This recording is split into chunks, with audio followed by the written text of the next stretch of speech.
Good evening, everyone. I would like to call this meeting to order of the Huntersville Town Board. Please take a moment to silence or turn off your cell phones, and I will do the same.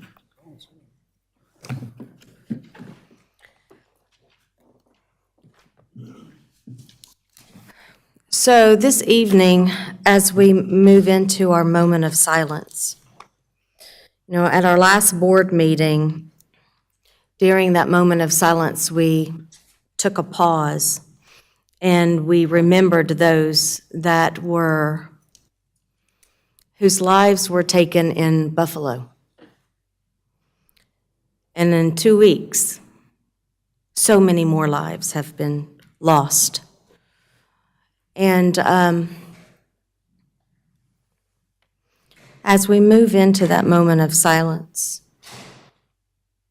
not only would I ask you to remember those families who have lost loved ones over the course of the last 2 weeks, but I would also ask that you remember and lift up the legislators who make those decisions to ensure that we are all safe and our children are safe. So if you would not mind, please joining me in a moment of silence.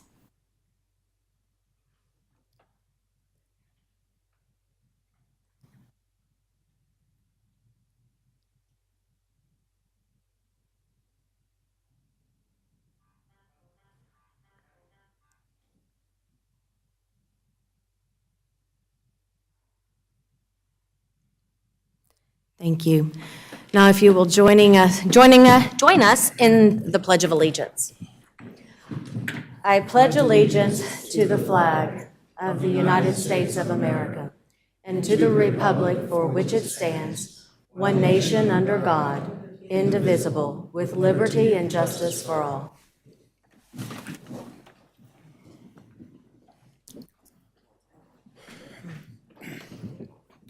So we will now move to staff questions.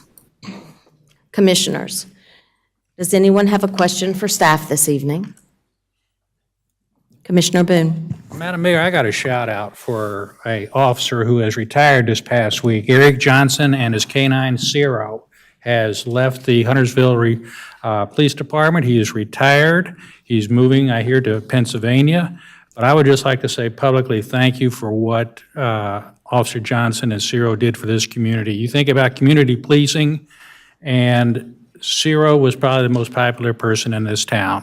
If you ever met Eric, and you also met Ciro, so I'd just like to say that publicly. Thank you. Well, thank you. Any questions for staff?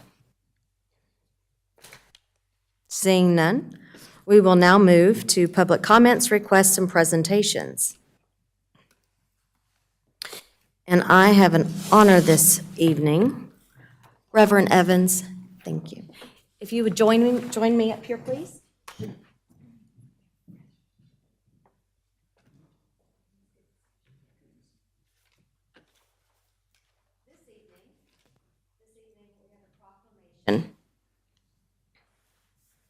Whereas June the 26th of 2022 marks the 155th anniversary of Jonahville AME Zion Church, which was founded 155 years ago in the year of 1867. Jonahville was organized with the mission of meeting the needs of the people and connecting with the community of Huntersville by sharing the love of Christ with others. And whereas we give pause, honor, and praise this day for the countless years and numerous ways Jonahville has served the community, including feeding and providing clothing for those in need. Jonahville AME Zion Church has offered summer camp programs for the surrounding community while providing a safe and affordable place for working families to bring their children for care. One of Jonahville's visions is for the Huntersville community to be a safe place for all people, as Jonahville continues to be a church that focuses on social justices as well as equality for all. And whereas it is a pleasure to extend this expression of our esteem and best wishes to the members of this congregation on the memorable occasion of this anniversary. Now, therefore, I, Melinda Bales, Mayor of the Town of Huntersville, do hereby proclaim June the 26th of 2022 as Jonahville AME Zion Church Day in the Town of Huntersville.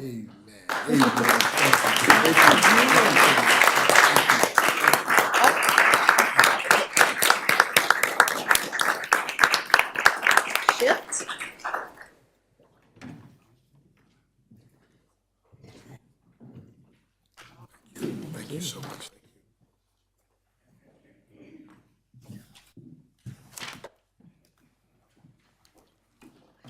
And to think that Jonahville is 5 years older than Huntersville. Actually, 6 years older than Huntersville, because we don't turn 150 until next year. So you have been in our community and blessing our citizens for quite some time. Thank you. We are now going to move into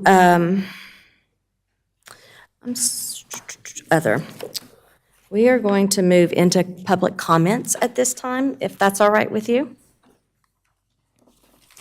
Ms. Caldwell, if you wouldn't mind joining us. And as you come, state your name and address for the record, and you do have 3 minutes. Good evening, ladies and gentlemen, board members. I am Betty Caldwell. I live at 14521 New Haven Drive, Huntersville, North Carolina. And usually I have comments, so here I am. And it's on gentrification. When it comes to gentrification, it does not bother anyone whose home is not in the designated area. I live in Pottstown, a targeted site. We are living in a resurgence of time when the same type of power that forced out the Native Americans may be forcing us out. My goal is to keep Pottstown gentrification on the minds of citizens of Huntersville and make them aware of what is happening to us and that it could happen to them in their little piece of heaven on earth. Before residents are completely erased, we are planning to commemorate its first and possible last Juneteenth celebration, Father's Day, Sunday, June 19, 2022, at Huntersville Rosenwald School Number 2 for Black children. A formal program will begin at 5:15 to unveil its certification, detailing its designation as a historic landmark.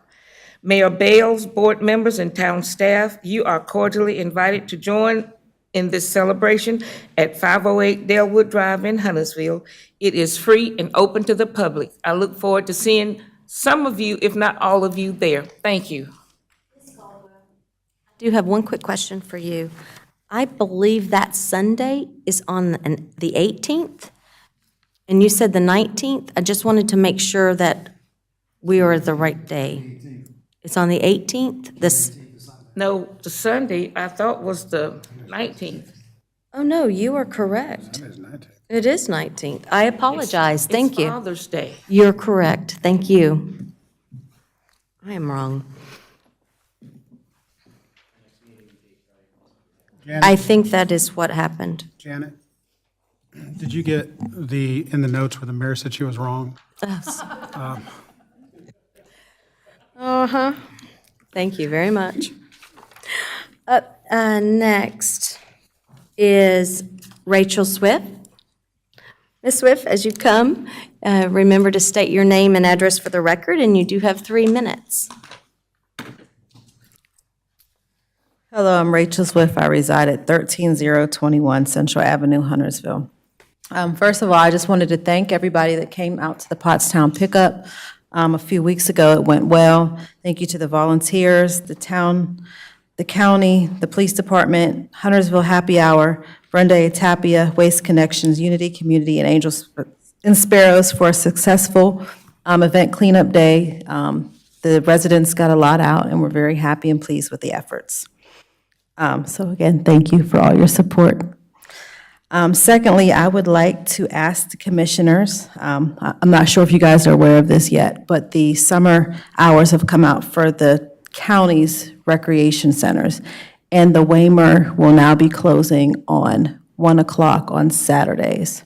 So I'm here asking if you guys can reach out to your colleagues at the county and the parks and ask them if we can please continue to keep those hours to the 4 o'clock timeframe that they are right now. They're proposing that those center be open from 9 a.m. to 1 p.m., which really takes a lot of community activity. The boys go down there and they play basketball literally all day. And being that it's in the summer, we definitely would like to keep that open. We appreciate your efforts with the Juneteenth event coming up with the county and know that you guys have a strong relationship with us. So I will be addressing the county commissioners tomorrow about this issue. It's just not at our rec, but it's actually at a lot of the neighborhood recreation centers that they are closing early. So I'm going to be asking for a plea for those centers to please stay open. I'd ask if you will join me in that action. Thank you. Thank you. Carol Swartz? Ms. Swartz, as you come, if you wouldn't mind stating your name and address for the record, and you have 3 minutes. Thank you, and good evening. I'm Carol Swartz, and I live at 15305 Merlon Court in Huntersville. I'm here to support the LGBTQ+ non-discrimination ordinance. At the last board meeting, speakers asserted that we don't have that problem here. Absence of evidence is not evidence of absence. We cannot know the extent of discrimination here until we provide a process for people to insist that they be treated fairly. The NDO is that process. As TV detective Harry Bosch says, all of us matter or none of us matter. Another claim was that the NDO will hurt our businesses. One thing that is guaranteed to hurt any business is turning away paying customers and qualified employees because of what you imagine they do in their own homes. A reputation for discrimination can spread like wildfire. Can any business tolerate missing out on the top candidates for employment? Can any business afford to lose sales to the growing number of us who support the LGBTQ+ community? We know that all of us matter or none of us matter. Finally, an assertion was made that the NDO might force people to violate their deeply held religious beliefs. This is a claim that is often used selectively. Do you refuse service to those who take the name of your Lord in vain? Do you refuse to hire those who worship a different deity or none at all? Discriminating against LGBTQ+ people is not an act of love. All of us matter or none of us matter. We are living with problems of our own creation. We are building an uncertain and dangerous future. Our very nation is at risk. I look into this world and I know we have a choice. I try to choose the path of kindness, respect, and hope. I work to choose tolerance for those who are not like me. I ask you to do the same. All of us matter or none of us matter. Pass the LGBTQ non-discrimination ordinance. Thank you.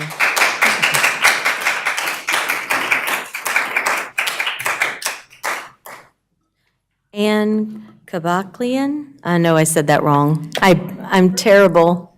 I probably should put the reading glasses on. As you come, if you wouldn't mind stating your name and address for the record, and you do have 3 minutes.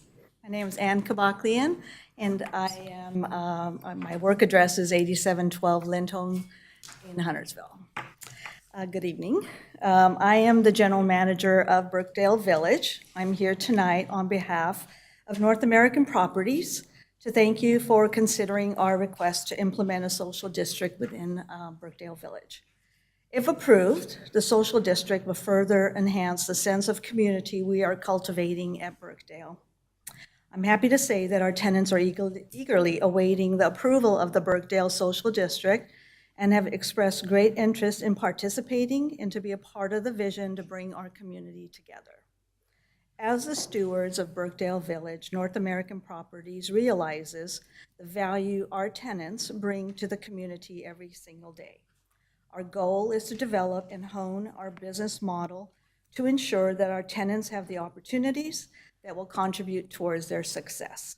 It is our hope that the social district will become one of those opportunities. So I'm here to thank you in advance for your consideration for the social district ordinance. Thank you. Next is Ms. Lacy. If you wouldn't mind stating your name and address for the record, and you have 3 minutes. Hello, my name is Alex Lacey. I live at 14326 McLaurin Lane in Huntersville, but I work at Ortho Carolina at 10315 Hamptons Park Drive. We built and opened our new office location in October 2020. We have 45 staff and medical professionals that work at our office daily and average 250 patient visits a day with a max of over 300 on some days. 60% of our patients are age 60 or older, many of whom will be or have recently had a major surgery. Many of those patients have expressed concern with the safety of having to exit our location due to the volume and speed of traffic on Route 21. Staff and physicians have to deal with the traffic on a daily basis. Around noon every day, the Ivy Brook School lets out and cars get backed up trying to turn left onto Route 21. Our staff and providers only have a certain amount of time in between patient appointments for their lunch break and end up spending at least 10 minutes or longer trying to get out. Many staff and I have personally experienced close accidents trying to turn out. Not only do you have to watch for cars going upwards of 45 miles an hour both ways, you have to watch for cars turning into Hamptons Park, as well as cars turning out of the Hamptons neighborhood, many times not knowing if they are turning or coming straight across. The volume of cars coming in and out of Hamptons Park only continues to increase with the new Arbor Ridge Retirement Community opening and another medical facility that is currently being built. In summary, I support and request a traffic light to be installed at the intersection of Route 21 and North Downs Lane for the safety of all. Thank you. And the last speaker that has signed up this evening is Mr. Inskeep. If you would mind stating your name and address for the record. Thank you. Bob Inskip. I'm at 15801 Delancey Lane. I'm in the Hamptons neighborhood, and you've seen me before. Good evening, and thanks, Lacey, for Alex for coming and speaking. With me also tonight is Leslie Welch, who is the vice president of our homeowners association. I previously spoke in March 21st board meeting about the need for a traffic light at the intersection of Statesville Road, North Downs Lane, and Hampton Park Drive. Since that meeting, I sent each of you a follow-up letter dated May 18th, summarizing the continued interest in this temporary remedy on the part of the Hampton Park Professional Center, businesses, Hamptons, and Green Farm neighborhoods. That letter mentions the meeting that Hamptons board member Leslie Welch and I attended on April 12th with town manager Anthony Roberts, engineering director Stephen Trott, and transportation engineer Laura Mastro Francesco. We appreciate the time and attention you all are devoting to this matter. And as I mentioned, Alex is here and she's spoken. I'm here to request the board's consideration for approving and funding the traffic light at this unsafe intersection that Alex spoke of, which will soon become, as we know, busier when the Spinal Medical Center opens. This is what we know at this time. First, from the NCDOT on March 4th, 2022, and I quote, "We have evaluated the intersection and determined that it meets signal requirements," they call warrants. This means we would be agreeable to allowing a signal to be installed there. Second, from the same transmission, quote, "At this time, we do not have a funding source identified for the project." And third, still quoting, "The road widening project, which is U5771, is programmed to let in December 2024, and anticipate being able to meet the current let unless we run into significant issues with acquiring rights-of-way or getting utilities moved. While not determined for certain yet, it would be This project would anticipate taking 3 years to complete. So what we're realizing that the light would be temporary. We know that. We still believe this intersection needs to operate in a more safe manner and to not operate in that manner until at least 2028. And we all know what happens to construction projects. They tend to get delayed. There's just too many opportunities for accidents. In fact, I'm seeing school buses take left turns out of a neighborhood, and I've contacted Charlotte Mecklenburg Schools to see if they want that to happen. I think it's unsafe for left turns for school buses anywhere, but especially right there at that intersection. So that's our request, is to hopefully get a light installed there, at least for the time being, until that road construction project is finished. We appreciate your time. Thank you. Thank you so very much for joining us this evening. And that is all of our speakers this evening. We will now move into item 6B, which is a presentation on requested traffic signal on Statesville Road, US 21 at North Downs Lane. Mr. Trott, the floor is yours. Good evening. Good evening. As previewed by the last two public comments, I'm here to talk about US 21 at North Downs. So just to give you an idea of where that is, if you're not aware, the intersection of US 21 North Downs is north and west of Town Hall, approximately halfway between NC 73 and Stumptown Road on US 21. More specifically, as mentioned by previous speakers, Hampton subdivision is on the east side of US 21, and there are several medical and care facilities and a Ivy Brook Academy on the west side of US 21. So we received a request last fall for a traffic signal at the intersection. So we proceeded to collect some traffic count data and also asked the police for the crash data at the intersection for the past 3 years. After looking at the data, it looked like, based on the volume of traffic that's at the intersection, that's on the main line and on the side streets, that it did meet the volume warrants for a traffic signal. So we forwarded that on to NCDOT to see what they thought. They concurred and indicated they would allow a signal there at the intersection. However, they did not have funding available to install one. So they said, we will allow it if somebody else would like to pay for it at that time. So another piece of the pie or part of the equation is there is an upcoming project on US 21. And that project does have restricted movements. Currently today, there is no restriction of movements at the intersection. Go left through or right from a side street or from the main line. In the future, though, those will be restricted as part of the project. So on the screen is showing the concept at the intersection. Lines in the middle of the road, and just for your frame of reference, the bottom of the screen is the Hampton subdivision, and the top is that business area. So the red area would be raised medians. So from this image, if you're coming out of the Hamptons, so if you're coming from the bottom and going up, you'll have to turn right out of the subdivision, go over to a U-turn location, and then make a U-turn to be able to go south. Or if you want to go straight across to the businesses, you'd have to make a right, go up, make a U-turn, and then make another right into that area. Same thing applies from the other side of the street.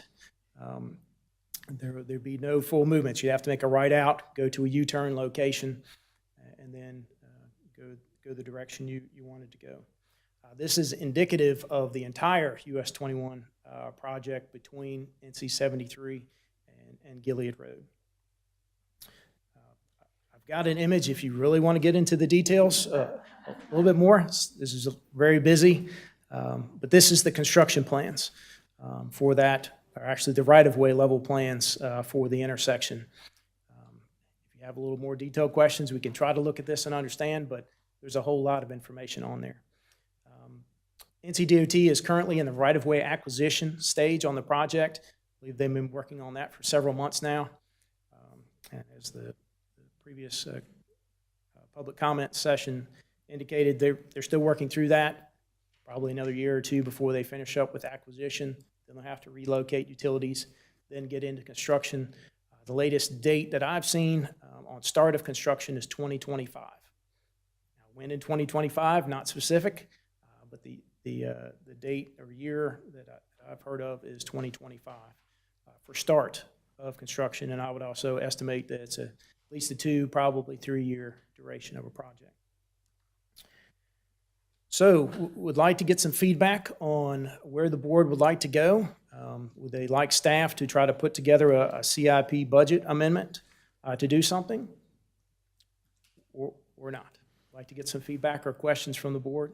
Could you tell us the cost of the light? Well, I'd say, to give you a ballpark, it'd be more than 100 and hopefully less than 300. Part of the unknowns is, would we need to get property to be able to install a traffic signal now? If the DOT has not completed their property acquisition, additional right-of-way may be needed to put in a traffic signal at this location. One thing I left out is we don't know at this time if DOT will be putting a traffic signal for the limited movements in the future. Don't know what that would look like or what it would be. As of last week, they don't have the signal plans done for this corridor, so don't know what that would look like. So we'd have to go design a signal for the current conditions, and then once the project came in, it would need to be removed. Commissioner Kidwell? Yeah, Stephen, a couple things. When the medical plaza and everything was being built over there, did the TIA not warrant a traffic signal, or were they just taking into their plans the long-term? The traffic study was done for that entire development, assumed a development mix.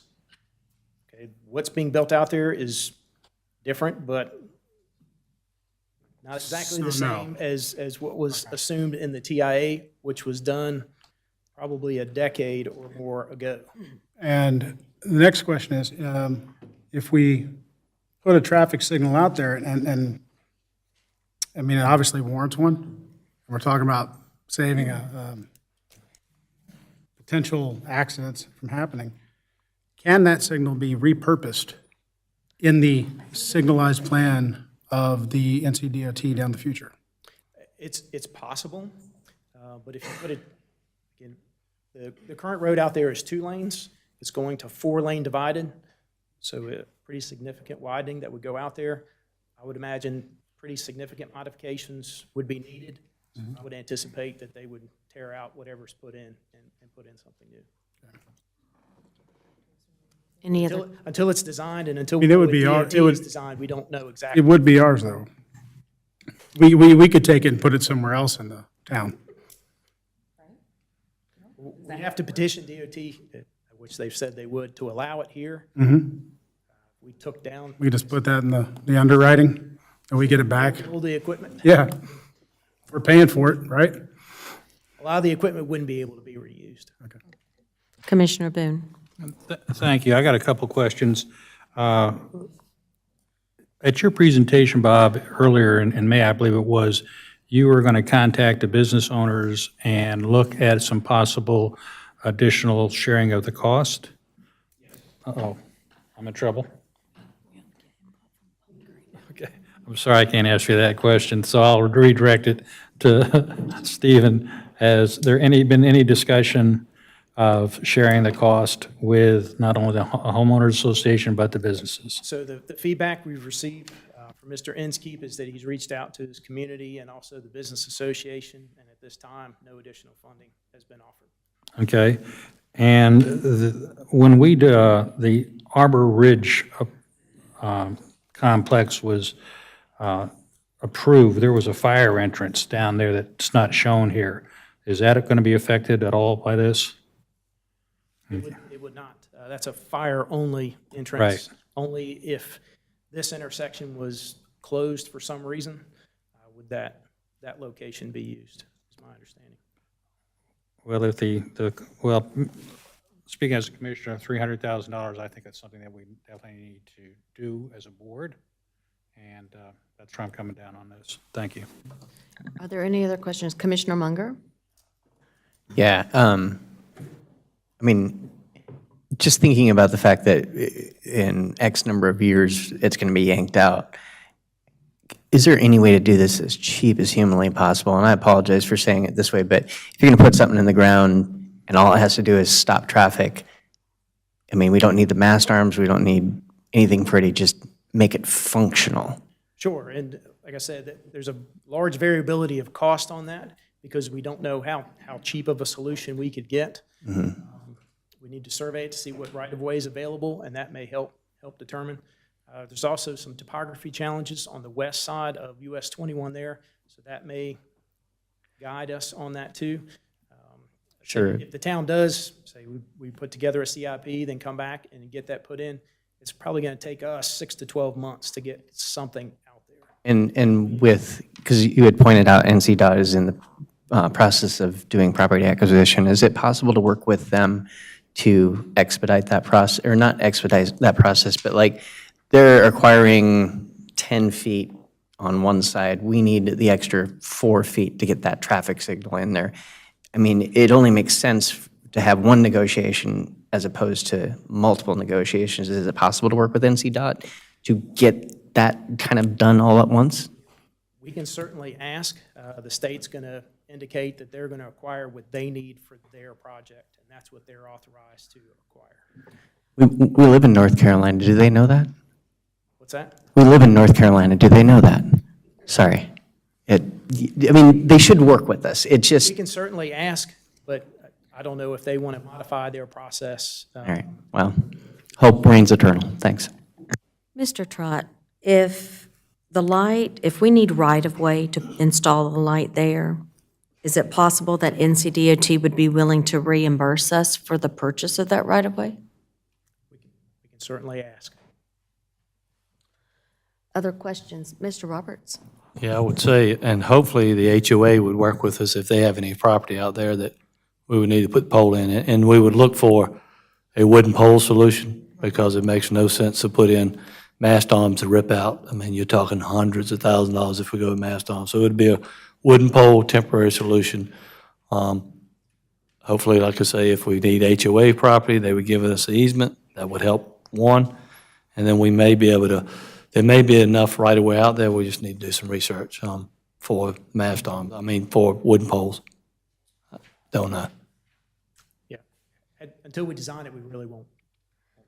I think my only other question is with the signal, and it kind of goes along the lines of reuse.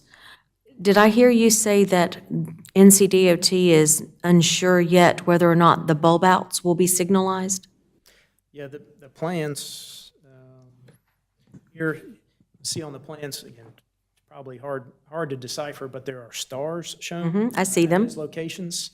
Those typically indicate that a traffic signal will likely go there. Now, that may not be at initial project development.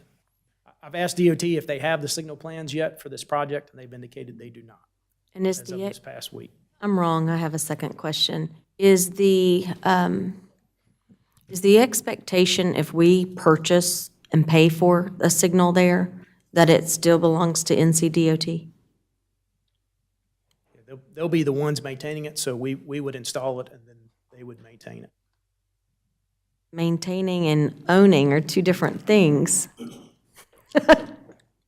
So I'm just trying to understand if they could reuse it, at the bulb outs, or, Probably not. okay, Yeah, and I don't know how much we could reuse it either, Mayor. all right.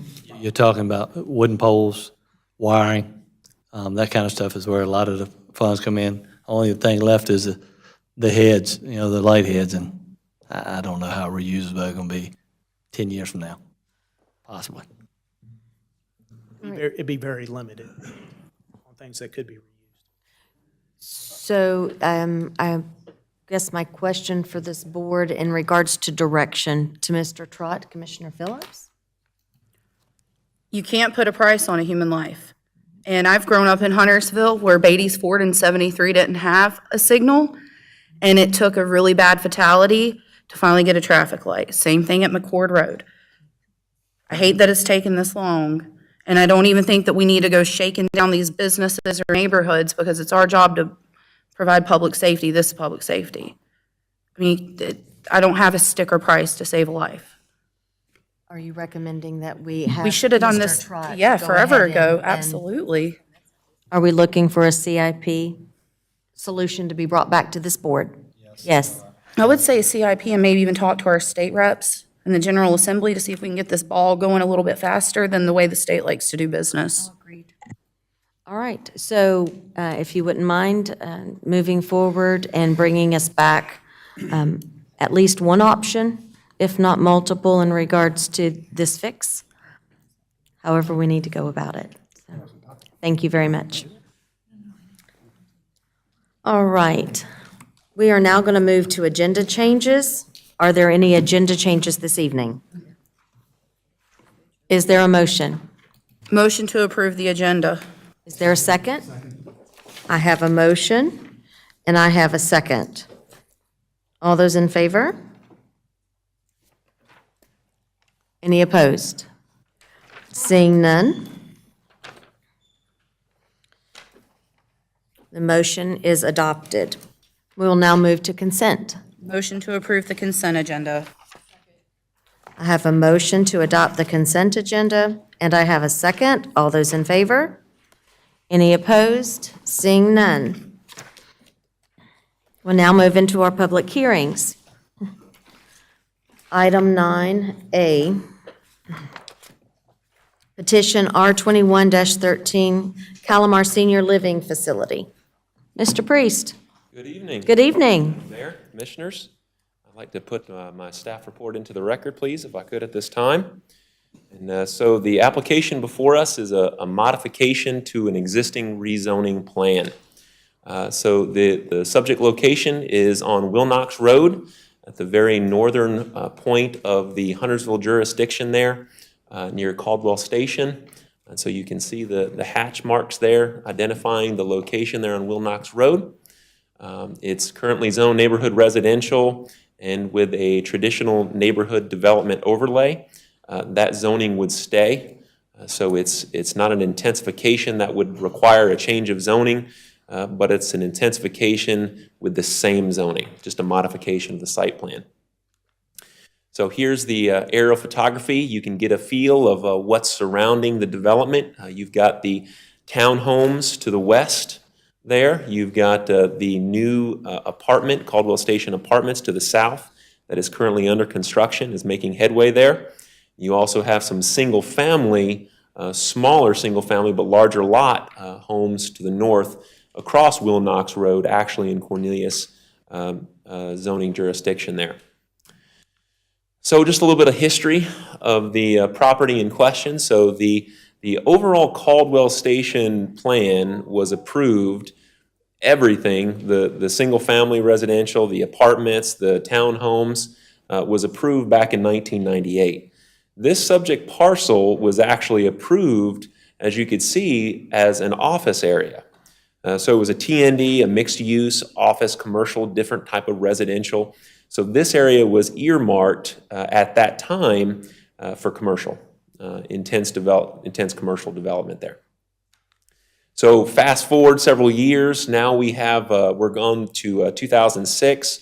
The applicants at that time, the owners came and said, well, we don't want to do the office. We want to lower the intensification. We want to change it to a senior living condominium complex. So that's what you see here on the top of the page.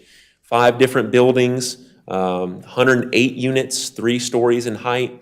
And you could see the 3-story buildings that were proposed, the architectural elevations that were approved with that rezoning. So a de-intensification, if you will, in 2006.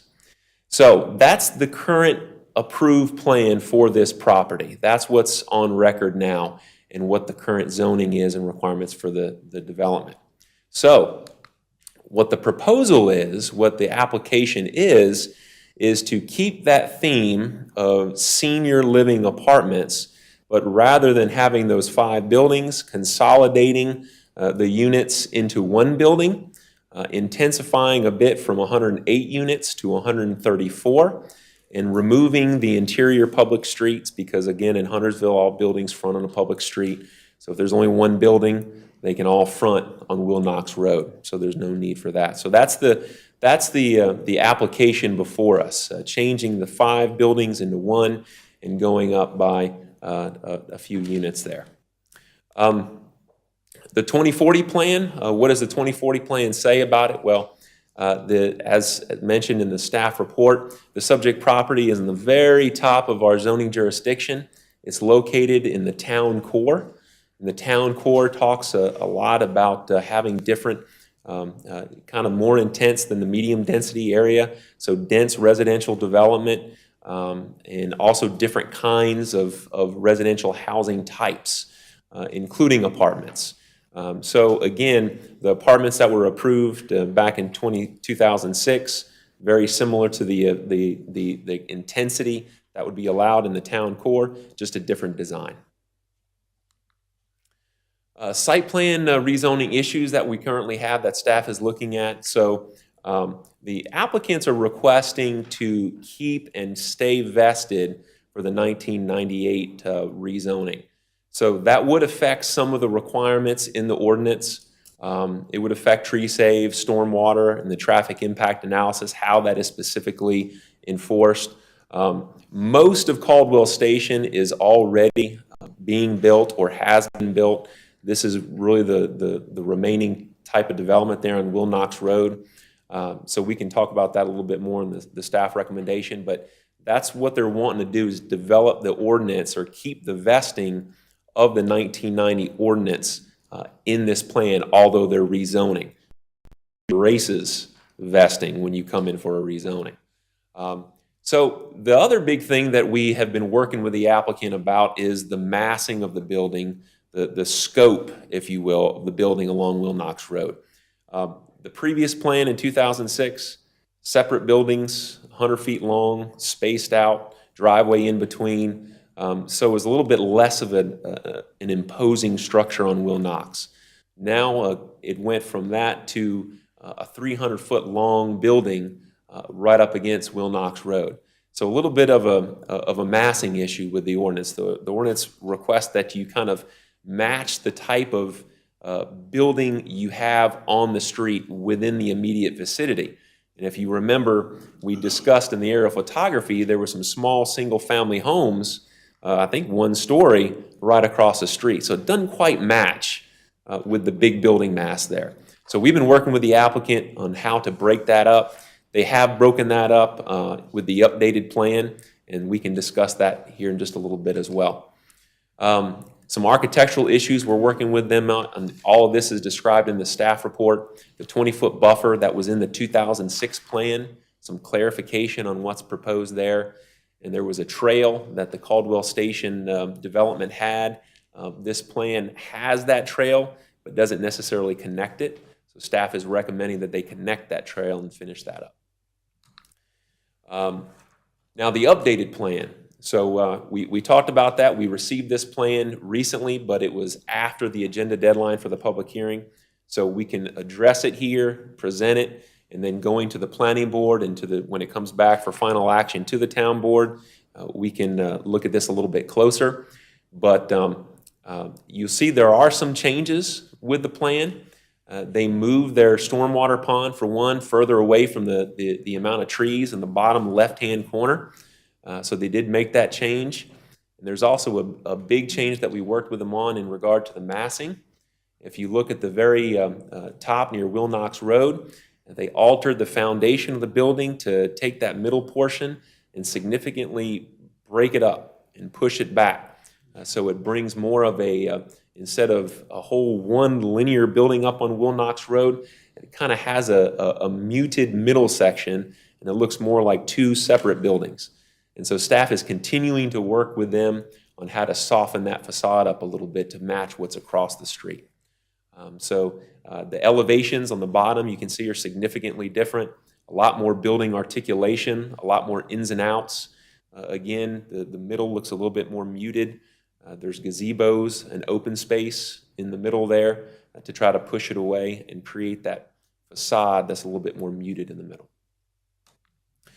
So staff's recommendation, staff supports the application. It's a minimal intensification.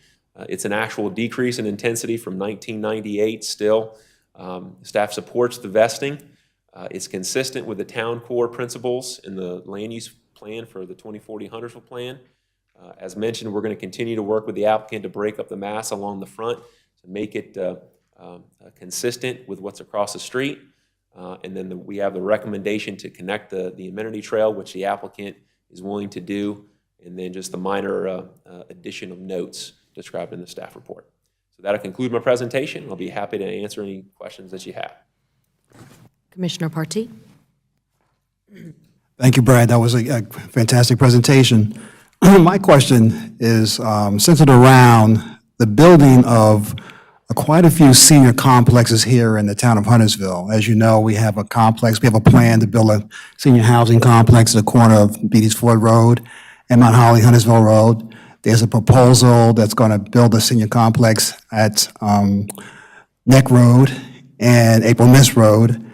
And is the market still there for us to fill all these projects that are in the pipeline as far as senior housing? And mind you, I'm 70 years old, and I'm not opposed to it, but I just want to make sure that we have the capability to house our senior population here in Huntersville. Well, I can't speak to the market at this time. I mean, that's something that we can try to take a look at in regard to seeing what resources we have available to do that. What I would say is that we do have it in the 2040 plan, that it's something that's encouraged and that we're looking for to accommodate it.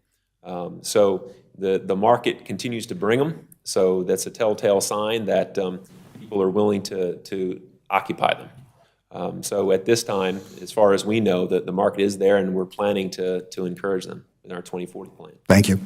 Commissioner Phillips? I don't know who would be I'm sorry, Brad, this may not be a you question, but over the years, as we've been given numbers on senior living, like facilities, what's been built, what's not, do you know if these numbers have been included all that time for these specific units?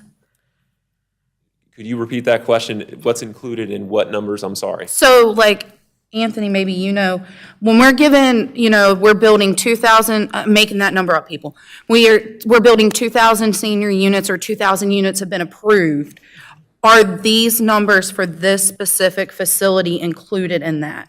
The 108? Yes.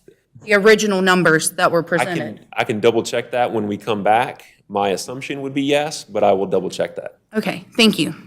Yes, ma'am. Any other questions? Commissioner Kovacs?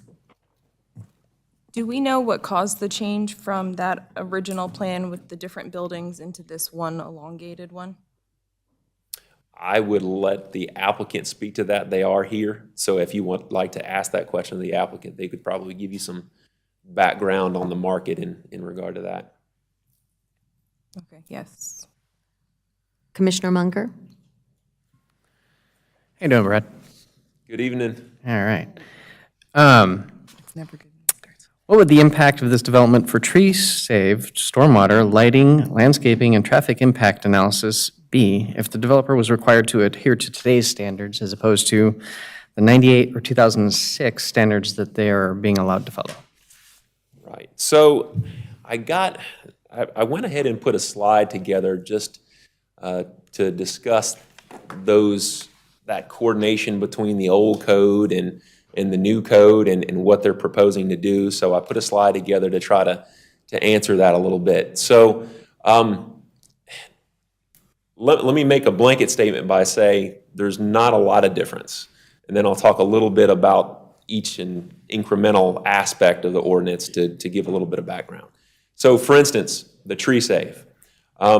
So the 1998 ordinance, we didn't really have a tree save ordinance. There's a general section in the code that said, try to save as much as you can. Significant trees should be saved, right? Looking at the plan, in the updated plan, we did get a tree survey back. And there are a significant amount of trees in the green highlighted area where the creek is, where the stream is. There are a lot of specimen trees, what we call in our ordinance now specimen trees. So I think I counted like 5 or 6 of them. And in the tree I counted the rest of the area. There's about 22 specimen trees on the site. So they're probably around the 30 to 40% tree save. Right now in our current ordinance, they'd only be required to save 10% of the specimen trees. So for tree save, it's probably a push. They're probably meeting the old ordinance and the new ordinance with what they're proposing to do right now. The lighting ordinance, that could be a difference. That could be. We had not really too much of a lighting ordinance back in 1998 either. But the market, everybody's going to LED. Everybody's pretty much doing the same lights. So if I had to guess, they're going to be doing LED lights. They're going to be probably coming up to most of our code anyway. So there's not going to be that much of a difference, but something that we can talk to the applicant on seeing what they're proposing to do. LID, water quality. We didn't have an LID water quality ordinance back in 1998. However, if you're looking at the grading plan, the stormwater plan, in this plan, even though they're asking for vesting, they're actually proposing to do a sand filter, which is a water quality device which filters the water and cleans it. So that's something that they're proposing to do in this plan. So not a big difference with the current plan, and again, in what they're planning here with the requesting for vesting. Buffer ordinance. Not a lot of landscaping requirements back in the 1998 ordinance. However, the interesting about this specific application, here we're surrounded by residential, and what's proposed is actually residential. So in our current ordinance, you don't buffer residential from residential. So in our current ordinance, they don't necessarily need to have a buffer. So what staff was requesting them to do was they're altering and keeping vesting from an old plan that showed a 20-foot buffer. We're simply asking, well, okay, if you're grading into the buffer, what kind of replanting are you doing? And to put that on there for clarification. The TIA, we checked with engineering staff. The TIA determination that was done was based on what was vested in 2006 and then what the delta was. So that determination was made, and it was very few, it was very small. However, if we just completely took out the 2006 plan and said, you're coming in with 134 units, senior living, would it trip our threshold? And the answer is no. Okay. So either way, old code, new code, the TIA would be the same. There would not be one required. So again, going back to my first statement, there's just not a lot of difference between what's proposed on this plan and our current ordinance. So again, staff is fine with the vesting with what we're seeing here submitted. Okay. I do have a question for the applicant, but I can wait. Getting ready to bring the applicant up if no one had any other questions for staff. If Commissioner Kidwell. I didn't see it in here, maybe I overlooked it, but I'm only counting about 134 parking spaces, or no, 141 parking spaces. So we're only factoring in one car per unit? That's correct. So they're meeting the minimum requirement, and part of the way that they're meeting that requirement is the garages that are shown on the site. They're including that. So that's a good question. A lot of times we'll get senior living complexes come in, and when it's age restricted, the general understanding that they continually come and tell us is that, well, our clientele, they don't drive as much. And so there's some validity to that, because when you talk to engineering and you're doing TIA trip thresholds, the numbers are lower for senior living facilities. So they're meeting the bare minimum. It's very close for comfort, but at the same time, they're meeting it, and we're trusting that the market is going to be able to prove true with, senior facilities. And the follow-up question is, let's say this moves forward and it's senior living for a while, and then that falls out of favor, market tanks, and they sell the building and it goes to become, someone's going to turn it into apartments. Does that have to come back to the future board to be rezoned, or how does that work? It would. There's a description on the rezoning plan that's saying it's going to be deed restricted senior living. Thank you. And my understanding is the applicant is proposing to put that in the deed, actually, so it could not be changed later. And I don't wish them to fail. I just want you to know that. I don't want you to fail. I'm just looking at different possibilities. So, thank you. Commissioner Kovacs? I did want to ask, you explained the difference or similarities really between the 1998 and current zoning. So what would be the benefit of keeping the 1998 one then? I'm worried about setting a precedent, so I'm just asking what would be the benefit. Right. Yeah. Well, I mean, I've had a recent talk with the applicant, and there's not a lot, actually. They would, if they kept the vesting from 1998, they wouldn't be required to do water quality. They would only be required to do detention, which is different and less restrictive.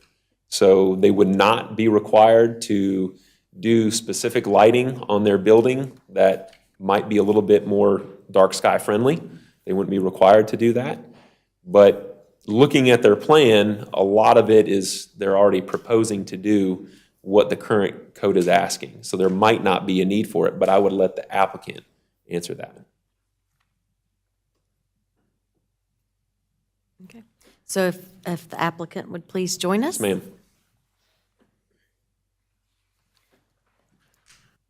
Good evening. Thank you both for joining us this evening. Let's see. Yes. Give us one moment for our information. There we go. So my name is Jim Jervis. Good evening, Madam Mayor, Commissioners, staff. Appreciate your time. I work for Calamar, which is a builder, developer, manage, own. We develop our own projects. We own them. We manage them. And at this particular point in time, we're in 10 states, expanding into a couple of more this year. We have somewhere in the neighborhood of about 38 or 40 existing properties spread in those 10 states. And so Huntersville's on our radar, has been. I grew up in Mecklenburg County. I live in Fort Mill now. I work for this company. And to answer one of the questions I think that came up, and Brad was correct, we deed restrict, and all of our projects are deed restricted to 55 and above. So what I want to do here, let me see. Gotcha. All right, so here's a little bit about who we are and what we do. We're kind of in the middle. You know, you have regular multifamily, and then you have senior housing, which is assisted living, memory care, and skilled nursing. So we are 55 and above. It's 1 and 2 bedrooms. There's not a swimming pool or anything else like that. And typically, in regular multifamily, you have a lot of turnover. We have very little turnover. In fact, it averages out to about 15% a year. So typically, when people move there, they're going to stay 4, 5, 6, 7 years. And generally, what happens is they move to a higher level of health care. This is independent living. So what you do is, a typical tenant's a 67-year-old female who sold her home and wants to live within 10 miles of where she's lived before. They want to be able to lock and leave it, and they come for a lifestyle. We hire an activity director, so there's all kinds of events and everything else like that. We really stress, and the trade name would be Connect 55. We really stress building a quality life, doing things with your friends. There's events, there's yoga, there's a beauty salon, there's a billiards room. But it's not a situation where you have roommates. Could be a married couple, but with 1 and 2 bedrooms, it really kind of limits that. And so we found that historically, 80% of our folks are going to have a car, 20% are not going to have a car. So it's very, very low impact from that perspective. And again, you know, here's what it's a proprietary platform, and we really build around that whole lifestyle. We want people to be able to come and be with people that they have like interests. And these folks want to lock it and leave it. You know, they don't want the upkeep and the maintenance. They want to have fun and enjoy themselves. And we've got tenants, you know, up to 100 years old. Still active lifestyle, still living there, not having to go to skilled nursing. An important thing to remember, we have 10,000 baby boomers turning 65 every day. When I ran the demographics on this site, I did a 5-mile radius. It showed us about 102,000 people in that 5-mile radius. And between 26 and 27% are 55 and above. So it's a pretty large segment of folks who want to lock it, leave it, enjoy their lifestyle, do things with their friends, and not have to worry about the upkeep and maintenance. Now, we're not affordable housing, and we're not the high end. We're really kind of the meat and potatoes, right in the middle income is who we're serving. There's got some properties out there that they're going to spend several $1,000s a month. We're going to be slightly north of what regular apartments are from a price perspective to help pay for the activities and everything else that our folks do. And this will kind of give you a shot of, what some of the rooms look like. There's the theater room. I already mentioned the billiards room. There's a look at some of the units and things like that. That's kind of what you'll typically see. And I want to ask any questions that you might have. I know there were a couple questions that came up that I'm happy to address and answer. Commissioner Kovacs. I'm sorry? Commissioner Kovacs. What caused the change from the previous plan to this plan? I can't speak to the previous plan. I think the owner at the time was working with someone to buy and build condos. I think it said condominiums and that sort of thing, but it was going to be assisted living and skilled nursing, more along those lines. It wasn't independent living. And I'm not sure, but looking back at the history, it led me to believe that they couldn't find the financing and funding to do what they needed to do. That's not really an issue for us, and because this is all we really do. We own the first asset we ever developed, so we're going to own it. We're going to manage it. It's not a flip or anything else like that. This will be, corporately owned, and that's what we do. So that's the only answer I can give you there is what I had as far as previous information. Commissioner Phillips. So something I've heard about some of the places that have age restriction is that the applicant, whomever, puts in 55 and up, but then sometimes they're moving their kids in, their grandkids. You guys have that locked in as well? Right. They're not, and it's a good question. We, with the way our deed restrictions are written, it's not a scenario where we want somebody moving in where you've got one person's 55 and they bring their grandkids to come and live there. Our folks are paying not to have that kind of going on, with kids running around and staying there on a regular basis. I mean, there's not a swimming pool, so they're not going to be going to grandma's or grandpa's to go swimming or anything else like that. So we've been doing this. Well, we've been in business for 32 years, and so we haven't had an issue with this because when they sign the lease, it's explained. Thank you for that. That's awesome to hear. Absolutely. Thank you. Good question. Commissioner Boone. Thank you. I've got several questions. Jim, if you give us your local address for the record, I don't think that was given. Yes. 306 Tinderbox Lane, Fort Mill, South Carolina. Thank you. 9708. I've been to several of these sites, and the HVAC units that are on the roof work a lot better than those on the ground. Just the fact that if you're outside talking and 132 AC units come on, it's just not a pleasant atmosphere. I hope you look into that when you do your architectural. I will definitely, have discussions with our construction team and our architect team when we get to that particular point. Yes, sir. It's a good point. You said you've been in business for 32 years. Can you tell me where your closest facility is to Huntersville? Closest facility that we have right now is in Burlington, and it's, I think, about 85% complete right now. We have property under contract in Concord. I have property under contract in Ford Mill, and so Huntersville is kind of our next project that we have. Will you have staff on site 24/7 or just a program director during the day?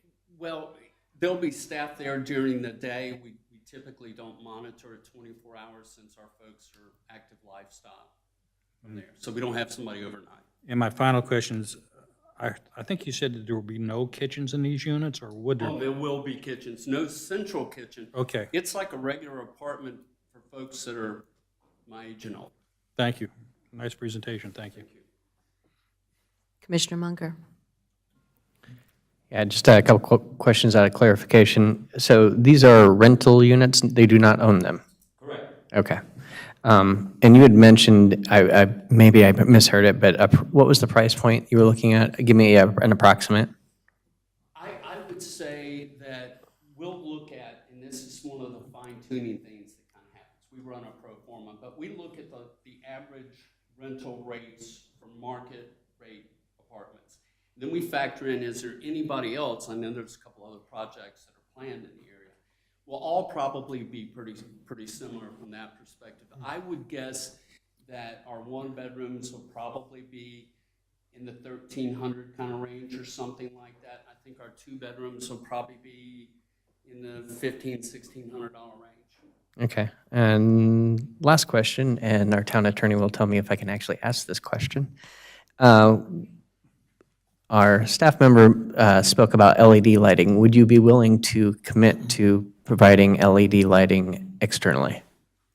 I think certainly from our perspective, we're looking to be a good neighbor. I think downlighting, LED lighting makes perfect sense. Obviously, we want to try to save as many trees as we possibly can. Mm-hmm. You know, when people come to live here, it's like any of the rest of us. We don't want to always look at a big parking lot or a busy road. So we want to keep trees and everything because, people are coming for a lifestyle. So we want to, connect to the trail that's already going to be there. We want to do some things and we want to be a good neighbor. Right. And I'll be honest, one of the issues I do have with this is it's a monstrous building compared to the 5 building that was previously approved in 2006. And you're right up on that road, which there are houses across. So that causes me consternation. Well, and one of the things that we work with, I think you have a valid point. One of the things that we worked with was trying to break up that building a little bit so it didn't have quite the massing. So we're making these indentations, we're doing setbacks, we're putting the gazebos, heavy in the landscaping and trees and that sort of thing. So it's our position that we want to come back and build something that is a complement, for Huntersville. All right. Thank you. That's all I have. Thank you. Commissioner Partee? Thank you, Mayor. How has the neighborhood response been to public hearings to your project? Yeah, I'm going to let Steve. Okay. Well, I was looking at a few more slides on the presentation, and it might answer a lot of your questions. So my name is Steve Singleton, Director of Planning and Landscape Architecture with Bowler. So we're serving as Calamar's consultant on the rezoning process. And so just a few slides, and I'll keep it brief. But I wanted to kind of share this, and I think in the process address some of the questions you guys have, or might still have. Obviously the site, so no need in going in that. And Brad did this great presentation going over the location and the adjacent zoning and land use, so no need to go there.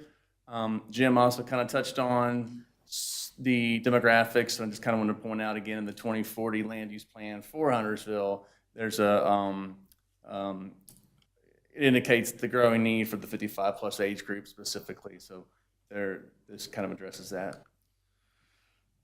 The plan, so this is the new plan that we've kind of come up with, and in reading the staff report and working with Brad and planning, we realized the biggest issue is the massing, and it has been. And we have had not one, but 2 neighborhood meetings as well to address that with the neighbors, specifically across the street. And so I'll touch on some of those concerns here momentarily, but I think the biggest concern from neighbors, and I don't know if they're any here tonight or not, it was the scale, and it was the removal of some of the vegetation, which is some of the concern for neighbors. And so for the latter, I think for the vegetation, we have addressed that and we will address that. Obviously, there are street trees along Wilnox that would be contained as well and or replanted in the event they had to be removed or damaged during the implementation. But there's street trees, and then the other thing that we were going to try to do was soften further the massing of that building. And so this plan shows where architecturally that building's been carved out and set back a little bit in the site. And so the idea is just to break up the building, and as Brad had pointed out, create 2 different masses, if you will. But to take it a step further, kind of the middle elevation is the typical kind of street tree requirement, 40 foot on center, what have you, for your street trees. One thought that we had and that we're still working through is truly utilizing that space that's been carved out now in the front as an amenity for the building and for the users, and still provide additional breaking up of that massing along Wilnox. And so one can, this will be kind of hashed out during more of the design, but a thought is just kind of adding more trees than needed and creating maybe a grove or a shady space, if you will, but adding more trees, creating that density of trees, and just graphically, you can kind of see that also further breaks up the massing and helps us with what has been the biggest concern from neighbors. And then obviously TBD on what happens in that space, but it could be, gardens or passive recreation, and, gazebos, seating, water elements, what have you. So that'll be further developed later. And the other issue too, I guess, so the massing was one, the landscape, the buffering, which we're going to obviously have plenty of buffering and work with Brad and planning through that. This site plan. So the site plan previously submitted was further, we had the water quality structure further down on the site, and it was impacting what ended up being identified as streams. And so we have pushed that further south. But as Brad pointed out, and what this plan kind of starts to show, again, is we truly are trying to capture and retain as much vegetation as we can along the western buffer of the site. And again, we believe that'll be a benefit to the site and to the users ultimately. So really, that's it from the site plan. Commissioner Kidwell, you have a question? Actually, hey, Brad, real quick. I just pulling up the map. I like to kind of get an overlook, Google Maps there. Lakeside Charter is right there. So I've been down Old Statesville Road, doing some inspections over in that neighborhood before, and I've seen that the cars kind of pile up and then go down that road. Well, how would this, how will you guys integrate with the school? Yeah, we actually had a representative from Lakeside Charter at our last neighborhood meeting as well. So we got firsthand some of that same concern you just mentioned. The proposed driveway on the planned east side of the site, and this is per NCDOT as well, it will be a right in, right out only. So there'll be a median required on Wilknox. The goal, well, I'm not sure what that helps with Lakeside Charter or not, but their exit is further east towards Old Statesville Road. So they were okay with that just plan, if you will, at that time during the meeting. They were happier with the outcome of that meeting. And I think just to piggyback on what Steve's saying, I think right now they have limited access to left-hand turns during peak hours from Wilknox Road. And, from our perspective, because we are such a low impact from, we don't have people going to work or anything else like that during peak times. So we've kind of followed the lead in what NCDOT's told us.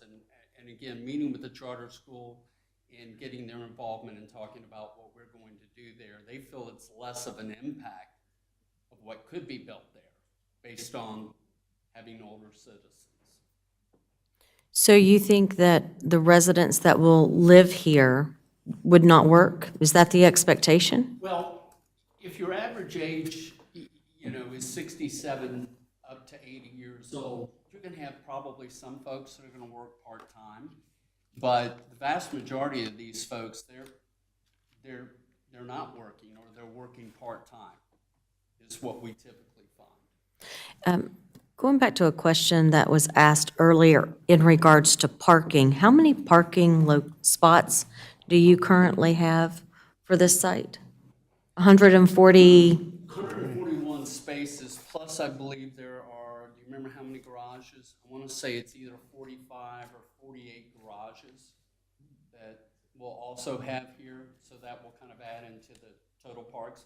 But generally, what I have done in the past is been able to show, based on previous projects, that our parking ratios are typically much lower, because we've got 80% of the folks that have a car, they have one car, not multiple cars, not roommates. We have 20% that don't have a car. Commissioner Kidwell. Yeah. And I think cutting down on the impervious surface, runoff and everything else. Based off of what you just said, taking into account that some people don't have cars, some people don't have a car, at your other locations, what is your public transit system like? Because up here, it's, you got to go a ways to get to a bus. Yeah, we're typically, and good question, we're not typically located anywhere in most of the markets because we're in secondary or tertiary markets. Like, we're not going to be in a Boston.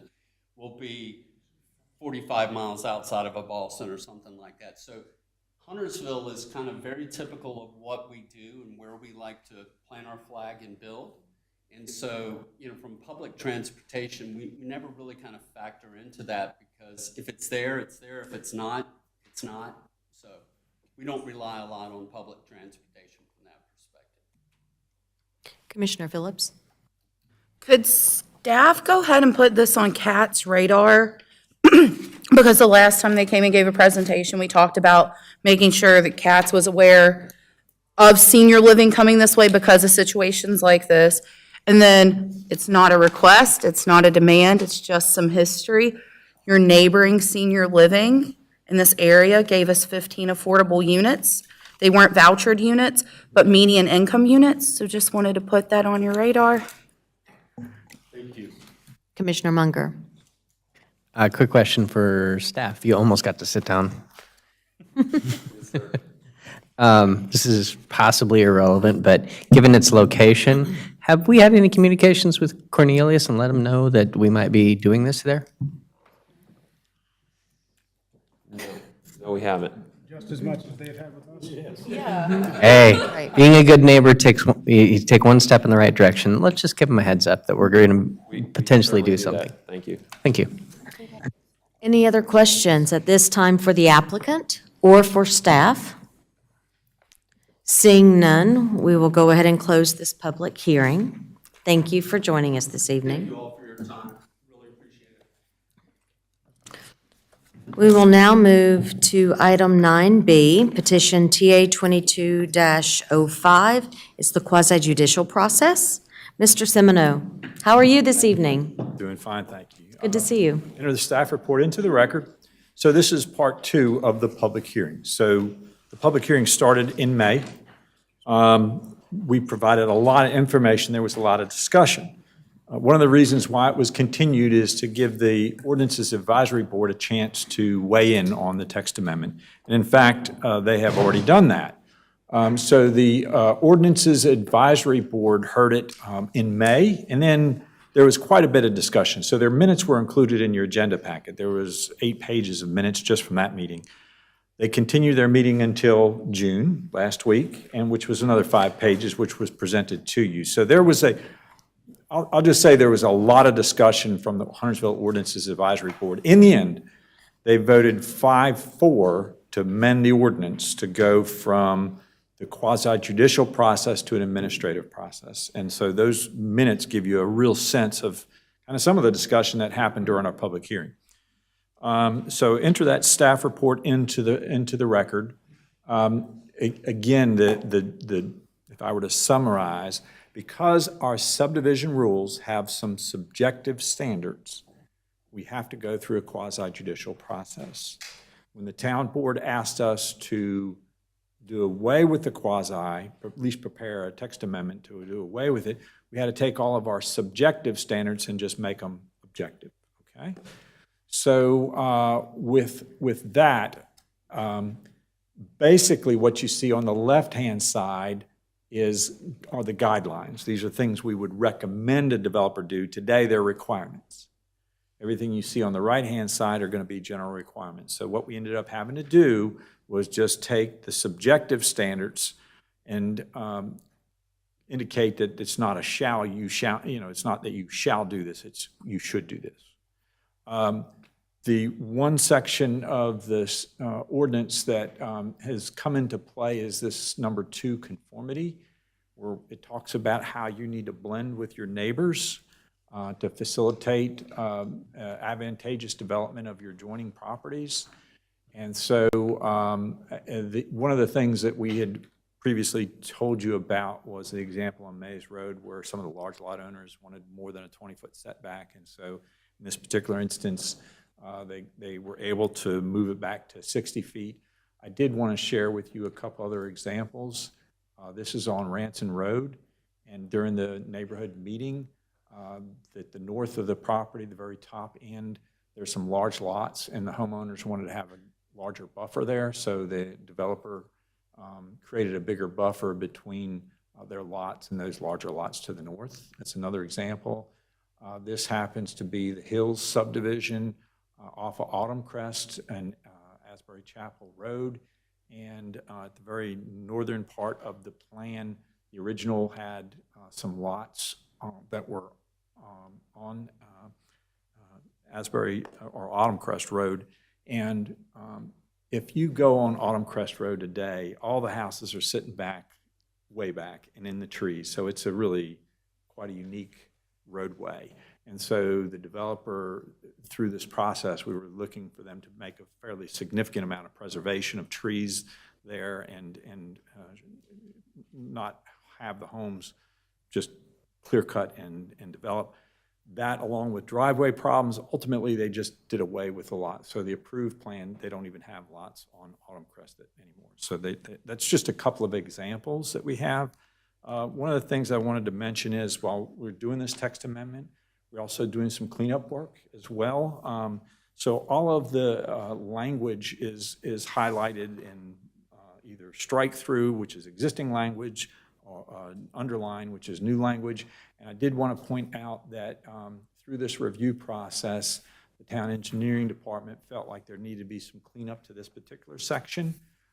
What the particular section says is that you have standard curb and gutter for basically your residential, for all streets except for residential. In those cases, you can use the valley curve. So the valley curve is just simply the kind of the S curve that you have.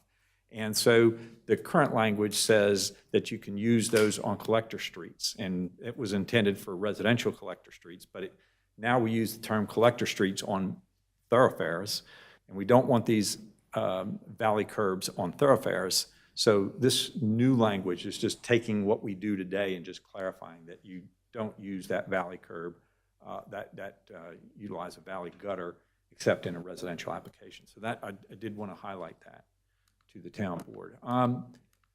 The town board, if we do amend the ordinance and do away with subjective standards and do all objective standards, it will take subdivisions and make them an administrative approval. As the proposal is written, staff has recommended that it be a staff approval. That comes from the School of Government that says if there's no wiggle room in there, it's just do you meet it or do you not meet it, it should be a staff approval. It doesn't have to be. It could be a town board decision, could be a planning board decision, but that's the way we had prepared the ordinance. Even if the changes occurred, if the two things that would stay in control of the town board would be if a developer wants to modify their traffic impact analysis and what they do to mitigate it, they would have to come to the town board. Even if we change this to an administrative standard, they'd have to come to the town board to modify that TIA, that traffic impact improvements they'd have to do. The other thing is if they wanted some relaxation of some rules and regulations in the subdivision ordinance, they would have to come to the town board under the draft for a variance or appeal, or if they disagree with us on an interpretation, come to the town board for that. So you would still maintain those standards. So without going into great detail, the way we did last month, happy to answer any questions that the town board may have. We have someone who has signed up to speak.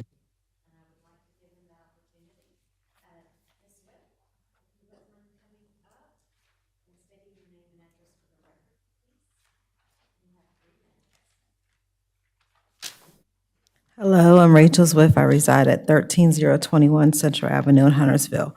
Again, like as last month, I come to you asking that the Board of Commissioners keep the quasi-judicial decision and hearing at the board level and not pass it down to the administrative process. I believe that this is an important matter where all the residents, whether or not they have standing or not, should be heard and their concerns be voiced to the commissioners. These are the people that I personally voted for, and I'm pretty sure that most of the town had voted for the commissioners to come into place. And I believe that it is important that they be able to come and speak to you guys on those matters because they are quasi-judicial for a reason. That there are some, I understand, areas that are not so clear, but that they just be able to have that voice and you just be able to hear what they have to say.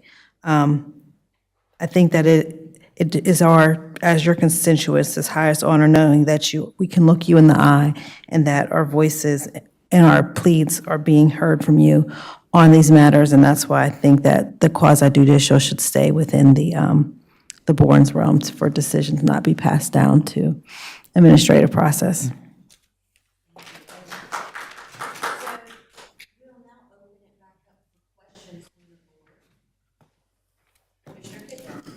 Thank you, Madam Mayor.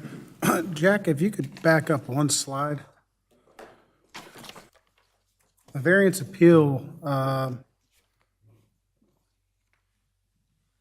wouldn't this go to the Board of Adjustments? It could. Huntersville has had that any variance or appeal or interpretation of the subdivision ordinance goes to the town board since the 90s. So it could go to the Board of Adjustment, but we just kept it the way it is today, and that is keep it at the town board.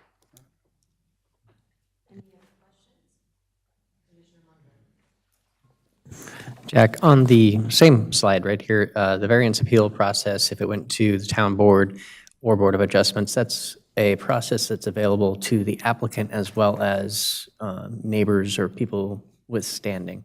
So it's not just for the applicant, everyone would have that process available? Yes. Okay. And just a general statement, it's a very frustrating process, and I absolutely understand where you're saying. One of the things that was kind of mentioned was that people's voice needs to be heard during this process. Part of the problem with quasi-judicial is if you don't have standing, your voice can't be heard. And that is the frustration for us, and we're trying to figure out the best way forward. So I do hear what you're saying, and yeah. My apologies. Jack, it's a frustrating process. Understand. Thank you.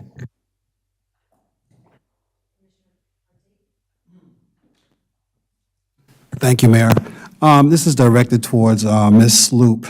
Ms. Sloop, on page 6, the 1, 2, 3, 4, 5th paragraph, where Kay Jones had asked you a question, and your answer was, E. Sloop added that if everyone is allowed to speak at quasi-judicial hearing, it is a slippery slope because it becomes difficult to determine if a board member, after hearing so many different things from people without standing, can remain impartial when making a quasi-judicial decision.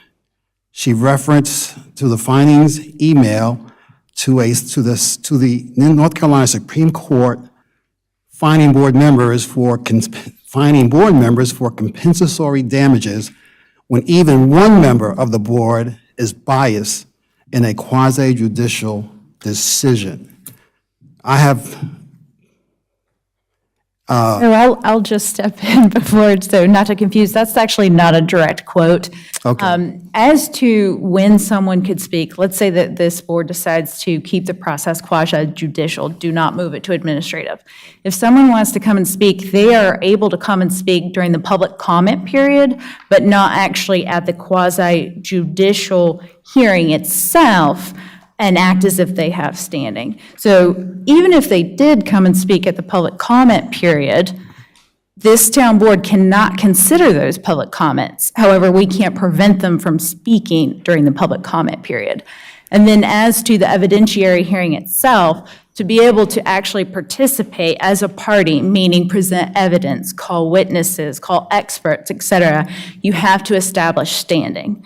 The statute does set forth who has standing, and one of those categories would be someone who can prove special damages, but that does require very specific evidence.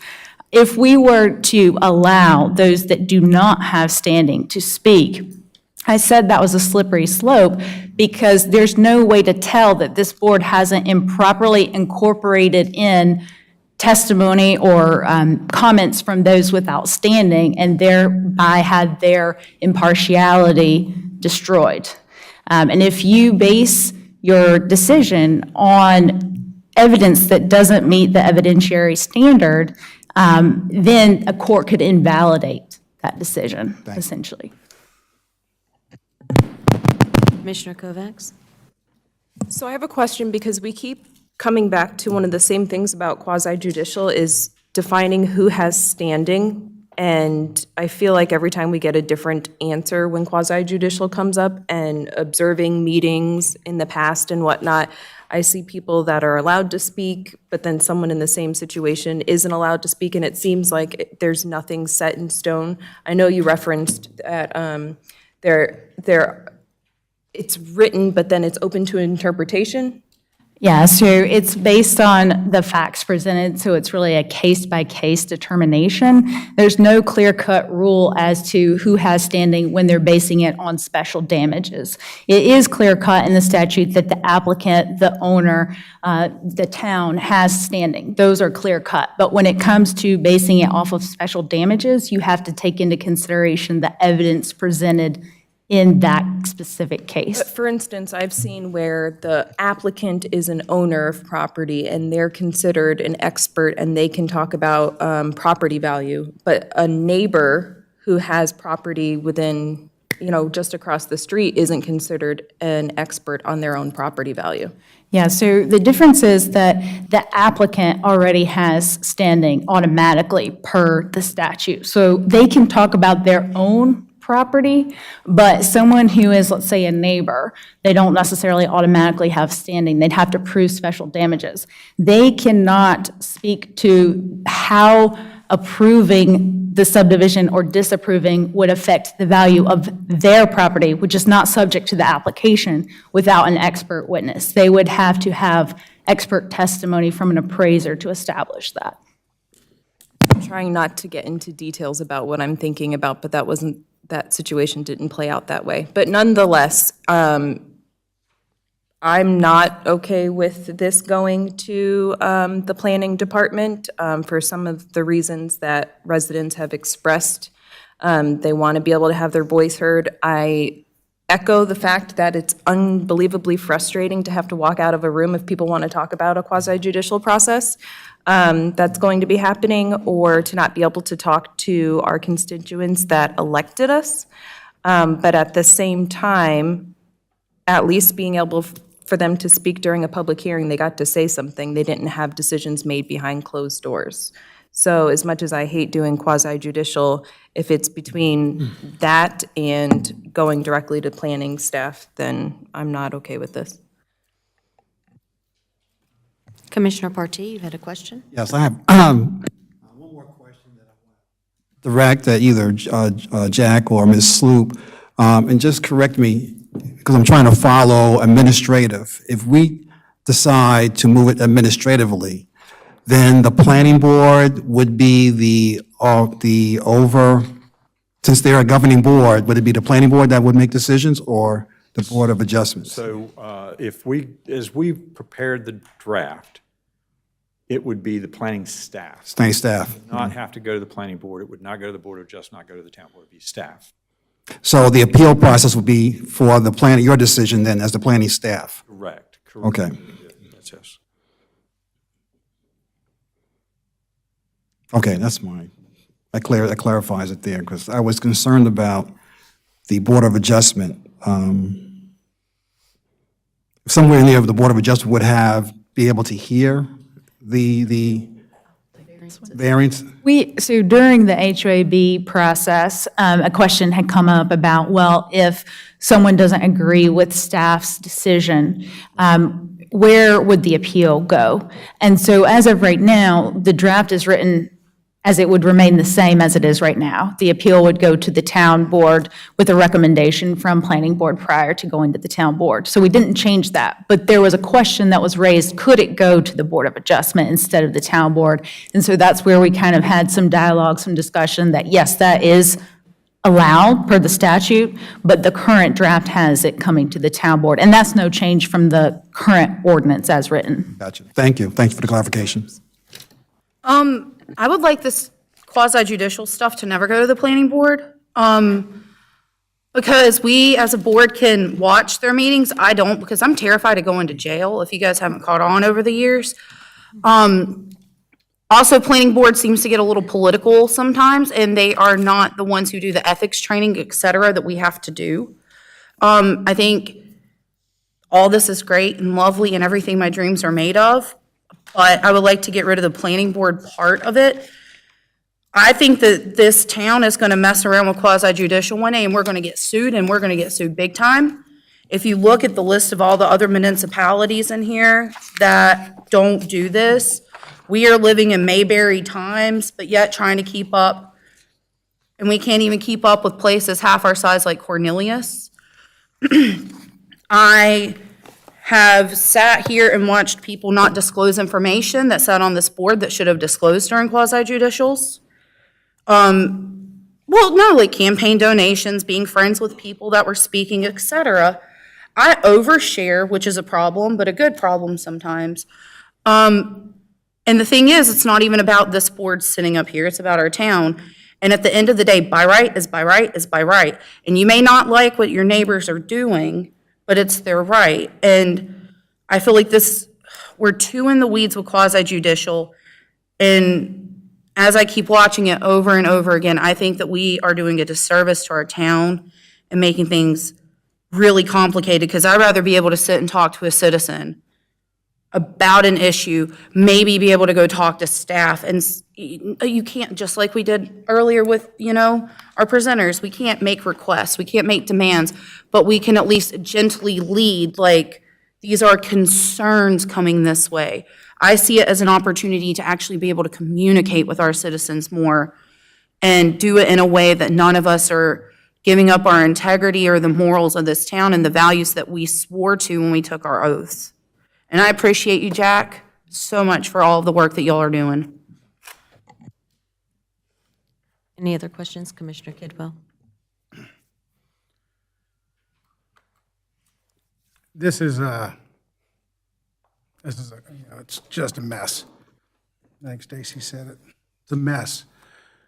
Bottom line is, the process still allows us to talk to people. It still will allow me to go talk to the citizens, as long as I disclose that I talk to the citizens. But there is no way on God's green earth you can't say, after talking with the people out there, whether it's developers or it's the citizens, that that doesn't have some impact on you. All right? And I don't care if you're staff or if you're elected officials or planning board, anybody. I don't know what the right answer is. I'm going to continue to do my job. I'm going to talk to the individuals that are involved. I'm going to hear their case, and I'm going to weigh it all out up here, and I'll either get recused or spill the beans up here and say everything I know and then let it fall. But I did watch, as Commissioner Kovacs talked about, one landowner in standing. One person was told they're not in standing due to some reason or other, but in my opinion, every tax-paying citizen has standing in this town and should be allowed to come up and speak on these matters and be heard. Thank you. Any other questions?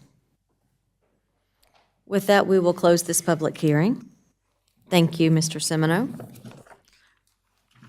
We will now move to item 9C. Is a public hearing regarding traffic calming measures on Greenway Drive. Ms. Mastro Francesco, did I say it right? Did, thank I got it. Good evening, Mayor, Commissioners, Mr. Roberts. So I'm here to talk about the traffic calming policy and specifically on Greenway Drive. So for the presentation, I'm going to talk about the location of Greenway Drive, the traffic calming process, the data results that we collected, and then staff's proposed solutions. So here's the vicinity map. In the top right, you'll see Town Hall. That's where we are right now. Greenway is just slightly south. It goes over Old Statesville. But we're going to go to the west, to the left. Greenway goes down. It's around 2,200 linear feet long. So at 115, it goes west. It's a little bit of a business area, if I could say that. And then it turns into a residential area. We pass over Dallas Street and it dead ends. So if you have not been out there, there's your view. We're standing at 115 and you're looking westward On the left-hand side, you see two driveways. These are an attorney's office, a CPA office. On the right side, there's a brewery, and then I'm highlighting the Huntersville Fire Station number 1's driveway. You go a little bit further, and now you're in the residential. Now, if you had noticed, the roadway cross-section was the same. It's a narrow, 2 lanes ditch section. Now, in the residential section, just before it dead ends, there's around 23 homes. So the town board actually requested this traffic calming process. So in February of last year, we collected our first data on the process. I also got in contact with the neighborhood rep for this and to go over the process to make sure everyone's on board. So you'll see here, first collection data, the 85th percentile speed was 31 miles per hour. So let me explain what the policy is. And we'll use this project as an example. The 85th percentile speed must, if it is 5 miles per hour over the posted limit, we can consider traffic calming the process. So Greenway Drive is posted at 25 miles per hour. You add the 5 miles, you're at 30 miles per hour. The data that was collected said 31 miles per hour. So it's over 30, we continue with the process. So the next step is the neighborhood completes an awareness campaign. Now you might ask what that is. The neighborhood will get together and discuss speed limits. And we require 3 different methods of explaining to the neighborhood. So one could be social media, one could be a flyer put on their door, in case some people don't use social media and some people just like paper. The 3 items have been collected, they were approved, and so that part of the campaign was completed. So next we go to type 1 solutions. And so you're going to ask me what those are. I request increased police presence. Staff will go out and look at the roadway cross-section, see the age of the signs, perhaps something is blocking the speed limit that you can't see. And a little bit of time passes, and then finally we'll put up temporary installation of radar feedback signs. So those are the signs that will flash and tell you your speed. Because sometimes you really don't know how fast you're going down a road until this is flashing in front of you. So after that happens, we revisit the data collection. Again, the 85th percentile speed was, again, 31, which is over the 30 miles per hour threshold.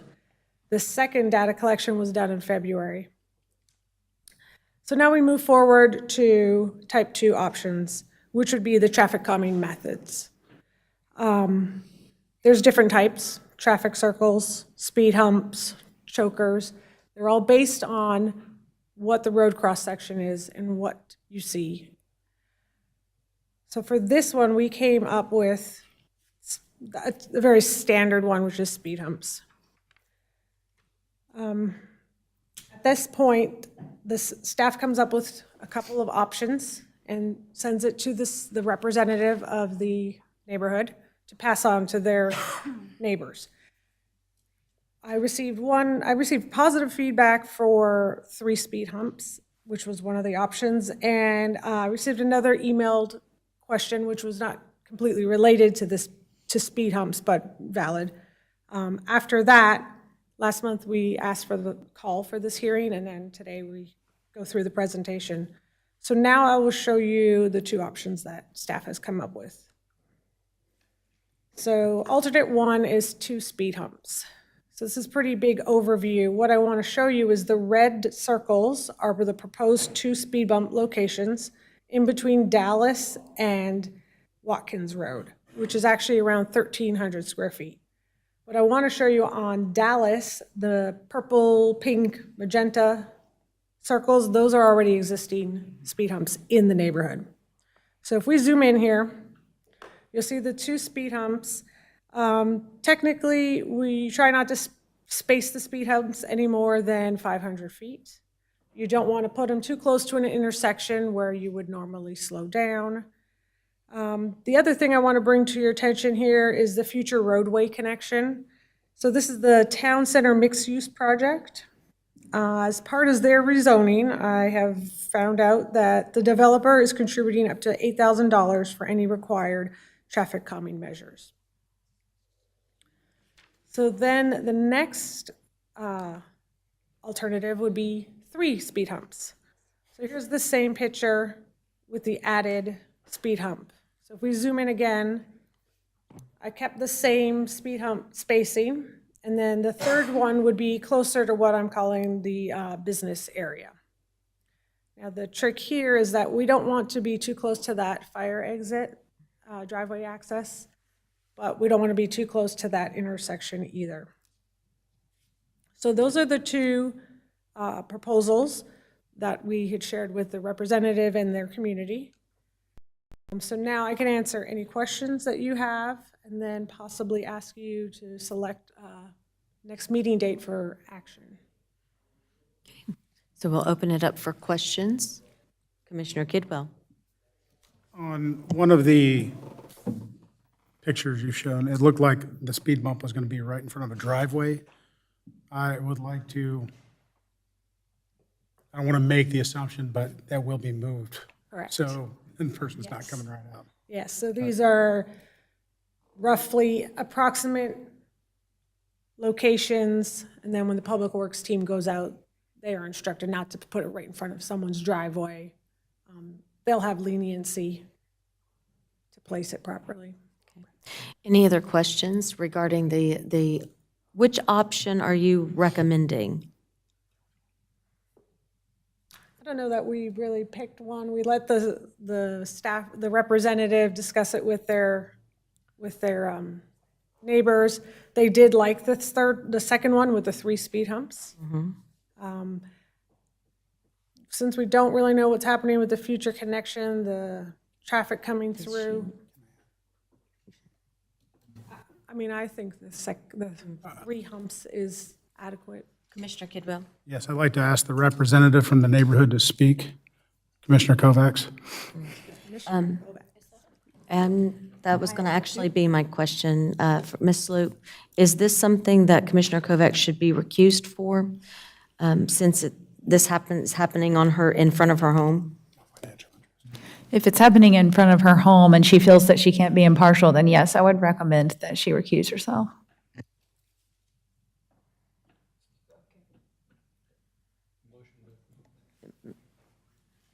I make a motion for the commissioner to recuse herself during this discussion. Any commissioner in particular? Kovac. Thank you. Second. There's a motion and a second for recusal of Commissioner Kovacs. All those in favor? Any opposed? Seeing none. Commissioner Kovacs, just step away. And I promise we'll bring you back. Commissioner Boone. Laura, quick question. Have you contacted anybody at the Huntersville Fire Station 1 on the effects of these speed humps or speed, whatever you want to call them, on the effects of the, On effects of speed humps in general, or, I have not for this project. okay, could I ask that you talk to Chief Titoli and see maybe there's a specific kind that might be a little more receptive to an engine company or a ladder truck? Yes, I can. Thank you. Commissioner Munger. Just adding on to that, I'm not opposed to the 3. I would just like to hear Chief Titoli's response specifically on that third one, since it would be the one closest to the fire station and might have the most impact on him. So that. Of course. Any other questions? Commissioner Kidwell? No. Commissioner Boone? Just a moment. Do you need any additional direction from us at this point? No, I would just ask that we pick a date. Yes. For the next meeting. The next meeting is June 21st, and the following would be July 18th. I would say let's do it the July 18th meeting. That gives you guys adequate time to get in talks with the fire department and tie up any loose ends you may need. Okay, so I'll put that draft on the agenda. All right. So now I think that you have everything that you need at this point. Ma'am, thank you. Wonderful. Now, Commissioner Boone, you had a motion. There's a motion to bring back Commissioner Kovac, Second. and there is a second. All those in favor? Oh. Let me close the public hearing first. All right, so we will go ahead and close this public hearing. Now there's a motion and a second, and all those in favor? All right. Any opposed? Oh, stop.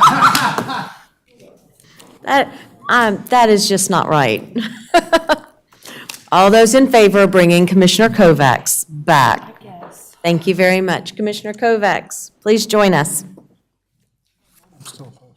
I know you're opposed. All right, thank you very much.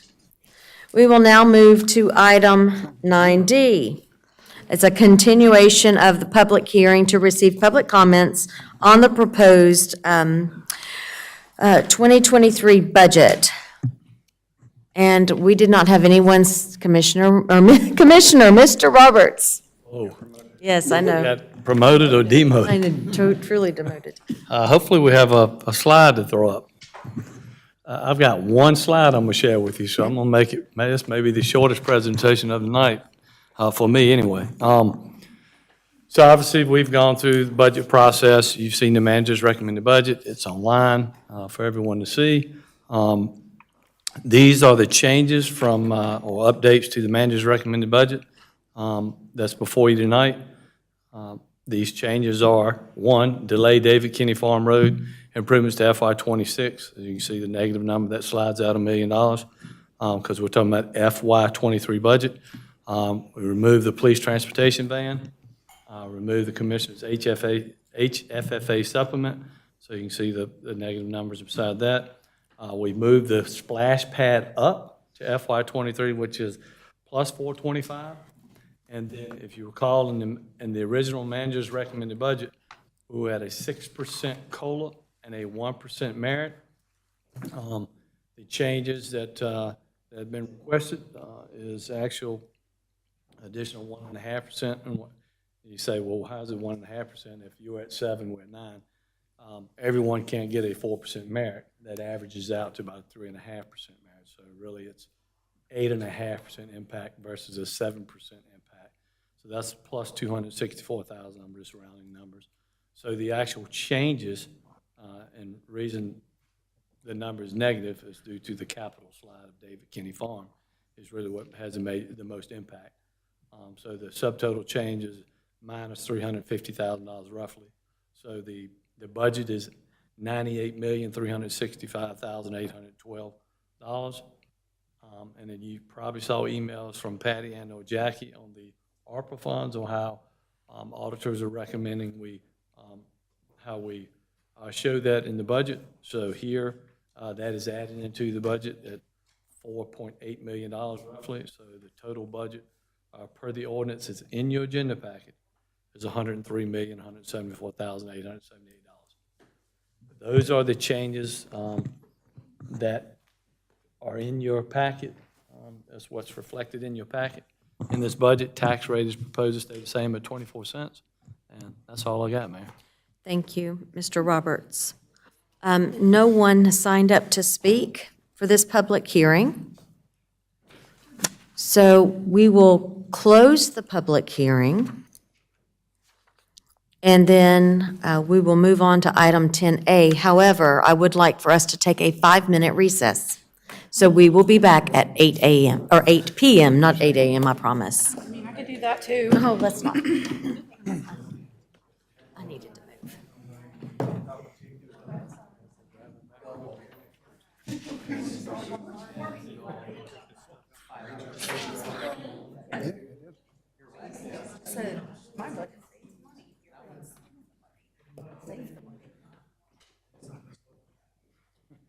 You guys spend like drunk sailors. You guys do.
It is 5 minutes.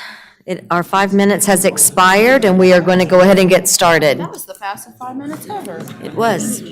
We are now going to move to item 10A.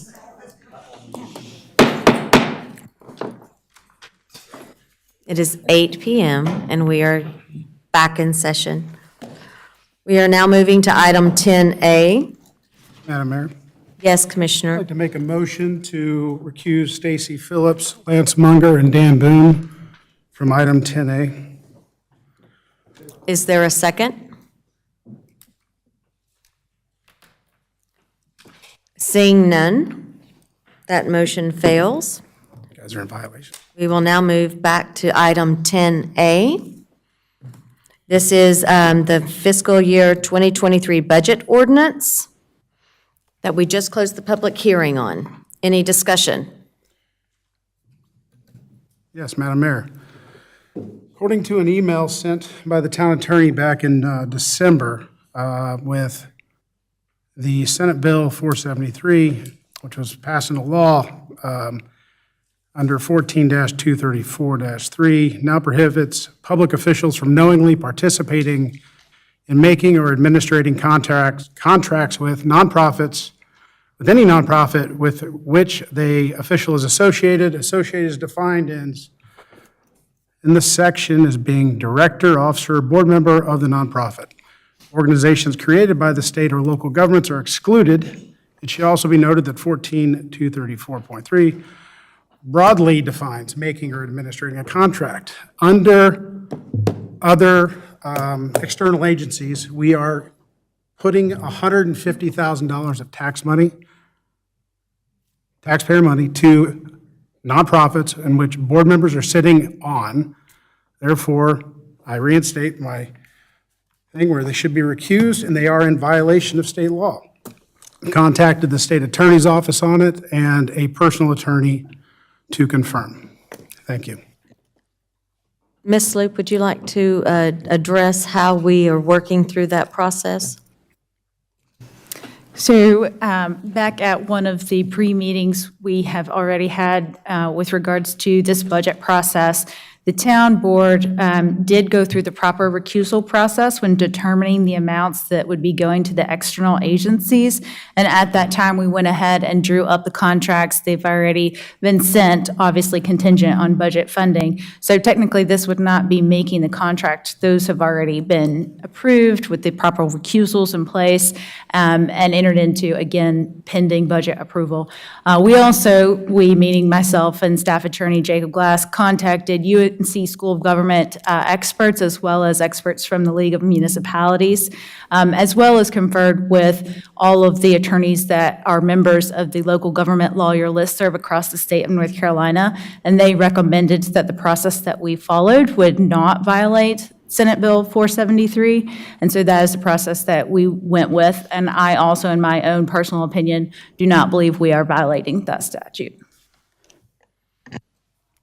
Anyone else? Any discussion on the budget at hand? Is there, This budget gives a huge increase to elected official pay. And we talk about how when the Senate up in Washington DC decides to give themselves an increase in pay, everybody and out here in the public, we're always like, oh my God, I can't believe you voted yourselves a pay increase when this is going on. Yet it happens locally. So those of you watching at home, pay attention to your budgets locally here at the municipalities, because the increase is not just this year, it will be an increase year after year after year as currently written. Commissioner Munger, do you have any questions, discussion, motion?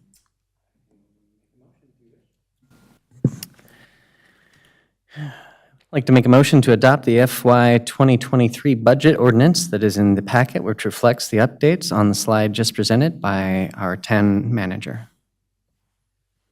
There is a motion. Is there a second? Second. There is a motion. There is a second. Any discussion? Commissioner Boone? Yes, ma'am. I've been up here and gone through a few budgets, and I'm going to break this up a little bit. If you recall, we had a budget workshop, and the fire department couldn't be at that budget workshop. They gave their presentation a couple weeks earlier. And Chief Tottoli in his budget had a dollar amount increase for the firefighters, and that dollar increase was generated in the original town manager's budget of a certain amount of increase. And then we get together at a budget meeting of the commissioners and the other directors, and then all of a sudden it's a money grab. We go from a 7% increase, now we heard as high as 11. And you look at this budget right now, and there's nothing additional for the fire department, nothing, except what you requested. Every other department requested the same thing that you said, but they're getting additional dollars. It's not fair. You all talk about first responders, the people who take care of us. We are definitely not taking care of them. I'm not going to support this budget, and it's the first time that I can ever remember that a town has gone over the town manager's suggested budget. There's a 67% increase in the nonprofits. And I am on a nonprofit. I was on a nonprofit before I was a commissioner. And if we want to be good stewards of the money, we just can't pass this budget of over $100 million.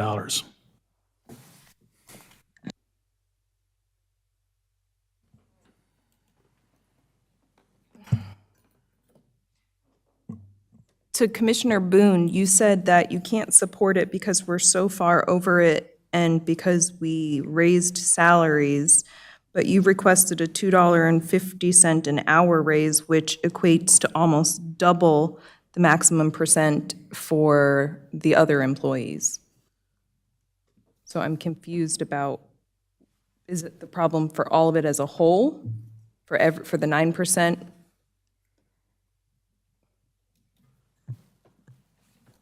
You got to remember what a town manager does in his budget. He makes a suggestion, and usually there's some wiggle room, usually down, not that much above. When I went $2 above what the chief suggested, I'm saying the chief's not even here to represent the people who work for him. And all we're doing is increasing the other town employees and not the fire departments.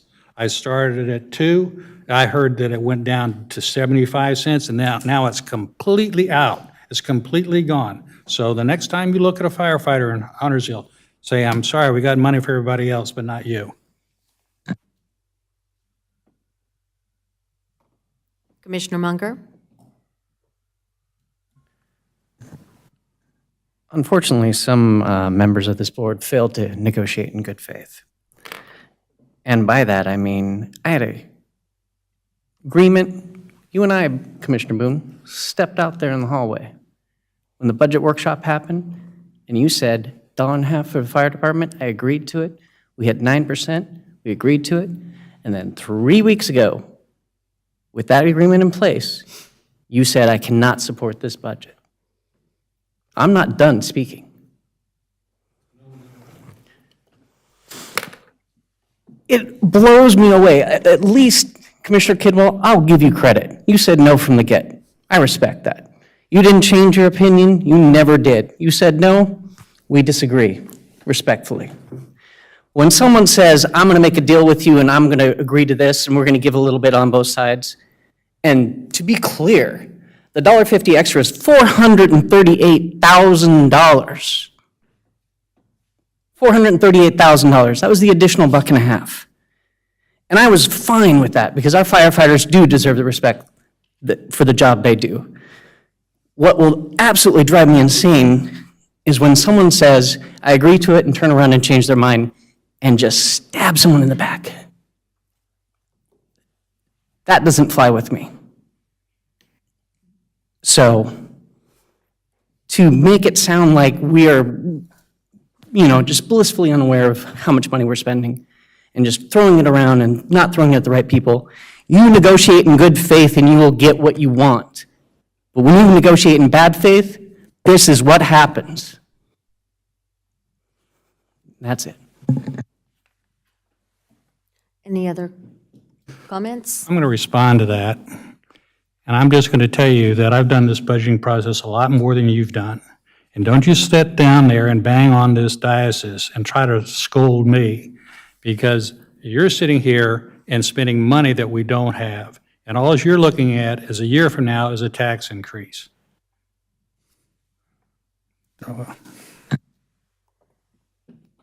Commissioner Partee, do you have any comments about the budget and what we're getting ready to vote on? Commissioner Phillips?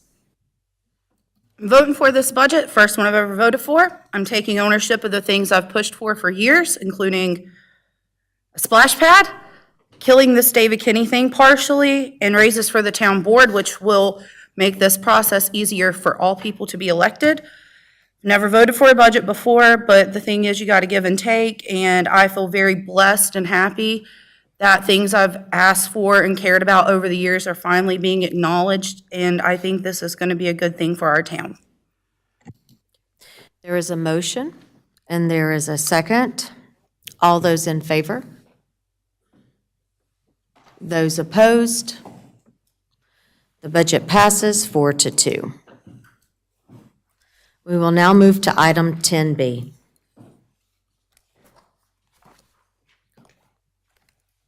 Mr. Trott, David Kinney Farm traffic calming. This is a discussion and potential action on the David Kinney Farm traffic calming request. Good evening, you're back. Yes, back up. Talk more about traffic calming. Fun topic. So, a couple of years ago, the town worked through a request for traffic calming on David Kinney Farm Road. I'm going to go through the location, what the results were, and what the solution proposed was at that time. So for those of you who may or may not know, David Kinney Farm is in the northwest corner of town. More specifically, this is an aerial map with where it is. It connects out to 73 and is the connector into the Breckenridge community subdivision. Here's a street view. As typical in most older subdivisions in town. There's not curb and gutter. It's a two-lane street with ditch section type drainage along the road. So the HRA requested the study back in August of 18. We did an initial speed study at a couple locations along the road. It's a longer section of road, so we did a couple locations to get data. Turns out both of those locations, were above the threshold to continue in the process, as the speed limit along that road is posted at 25 miles per hour. The neighborhood completed their awareness campaign. That's as Laura mentioned earlier, 3 separate and different ways to reach out to the community to raise awareness about speeding. Staff requested increased police presence along the road and also install those radar feedback signs, the ones that flash, how fast you're going as you go by. Did a second speed study after those temporary measures were done and found again that the speeds were still above the threshold. So physical solutions were proposed and presented, and then those were presented at the public hearing approximately a year later after that initial request. So we received feedback on that. The town board at the time, in September of 2019, deferred a decision until review of the CIP at the winter retreat. And then at the winter retreat, the decision was to continue to discuss it as part of the project. At neither of those times was a decision made as to whether the request should move forward or should it be dismissed, because that's also an option. So what staff recommended at that time was for 5 speed humps along David Kinney Farm Road. Spacing is in 400 to 600, kind of at that top end of the recommended range for speed hump spacing along the road. And there was no decision made, so it's still an open request. As part of the policy, the town board can approve, deny, or modify proposed solutions for traffic calming. So I'd like to either get direction from the board or see if they want to move forward or make a decision on this, or want to get additional feedback from the community because it's been, a few years of time since this request moved through the process. Yes, Mr. Trott, I remember that no action was taken, but I also remember that the discussion was to wait to look at the speed humps until the traffic circle was put in. At least that's my memory, my recollection, to do it holistically, because currently it is a dead-end road for this one neighborhood. Yeah, there's only one way and out. One way in and one way out, that is correct. Commissioner Phillips? I knew one way in, one way out was going to come up, but so is North Point Drive and a lot of our neighborhood roads that have speed humps. I'm going to just go ahead and skip all of you guys and make a motion to approve 5 speed humps on David Kinney Farm Road because they've been a long time coming. I raise you one. No racing. No racing. So there's a motion and there is a second. So Commissioner Phillips made the motion, Commissioner Kovacs made the second. All those discuss. Yes, I was getting there. Apologies. I was reeling myself back. I was like getting on a roll here. Discussion, Commissioner Munger. Yeah. I struggle with this one simply because, to the mayor's point, we deferred action on the David Kinney Farm Road extension until 2025, if memory serves, ish. Yeah, okay.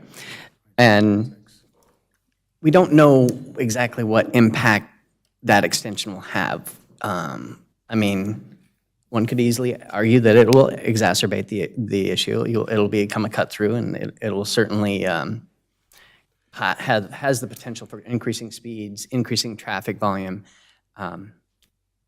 And I hear what Commissioner Phillips said. We have addressed other areas where it's been somewhat of a dead end. It's just when it's local traffic, it's just, I mean, all the people who live here should know better. So I don't know if I can support this one. And I would also say that North Point, we did not put speed humps in. Not yet. No, they requested not to move forward. Is that not right? They requested to be removed from the process completely. But we were still entertaining it on their behalf, even though it's a dead-end road, and you think of places like Cedarfield and some of our older communities that have speed humps. And the thing is, yes, people shouldn't speed. I deal with it every darn day.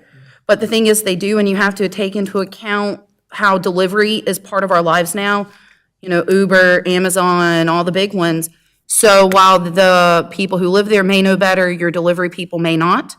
And what's 5 speed humps if that can save somebody's life, can save their kids and make them feel safer in their own community? Because this is an older community that everything's grown up around. And I feel like this is a good first step.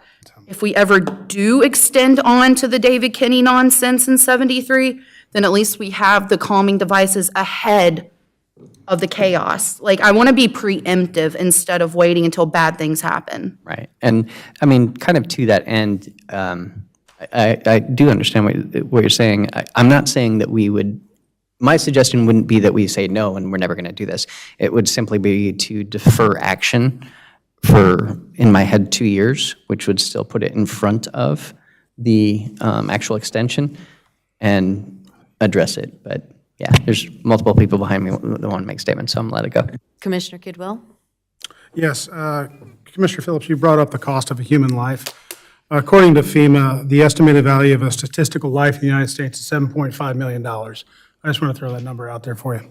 Well, that's more expensive than putting in speed bumps, so there you go. We got a number. Commissioner Kovacs? I just wanted to say, obviously, I'm in favor of this because I second this, and at the last meeting, I kind of pestered you about this after we had a resident speak. The speed study was done in 2018, it said? I think it was 2018. And I First would... one was in 18, the second one was in 19. Okay, so I would make a strong assumption that it has not gotten better if we had residents coming to speak to us at town board meetings. And I don't want to hold them accountable for having to wait until we do projects or NCDOT do them. So I think it's imperative to make it safe for them. And obviously, I'm in favor of this. Commissioner Partee. Thank you, Mayor. Yeah, Mr. Trot, I was on the planning board when this came before us, and I'm surprised that it's taken this long to institute these speed bumps. So, and the community was for it at the time I was sitting on the planning board. So I'm for this also. Thank you. Commissioner Boone, do you have anything to add? No. All right, so there is a motion and there is a second. All those in favor of adding 5 speed humps to David Kinney Farm Road? Any opposed? 1 opposed. 5-1. All right, motion carries. We now move to item 10C, Social District Ordinance. And Ms. Sloop. Yes, good evening, Board. North American Properties previously came to request that the town board consider establishing a social district in Burkdale Village. And as a result of that request, this town board instructed the legal department to draft both a maintenance and management plan for a potential social district as well as an ordinance that would establish the social district. And in your package tonight, you have various documents. On the first page, you'll see a decal that will be required to be shown in the window of each of the participating businesses should this town board adopt an ordinance to create a social district in Burkdale. You'll also see on the second page a map which shows the areas that will be encompassed in the social district. On the map, there are various black dots, and those black dots are where there will be signs posted to show the boundaries of the social district. You also have some information on the bottom left of the sign, which is required by statute. You'll note that there is the number of the ALE division as well as Huntersville Police. The third page is a rendition of the CUP that is being proposed, and the CUP, again, is directed by statute as to what it has to say and include.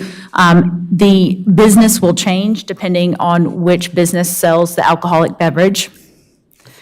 After the CUP design, you'll then see the management and operation plan, which each of the participating businesses will be subject to, as well as North American Properties.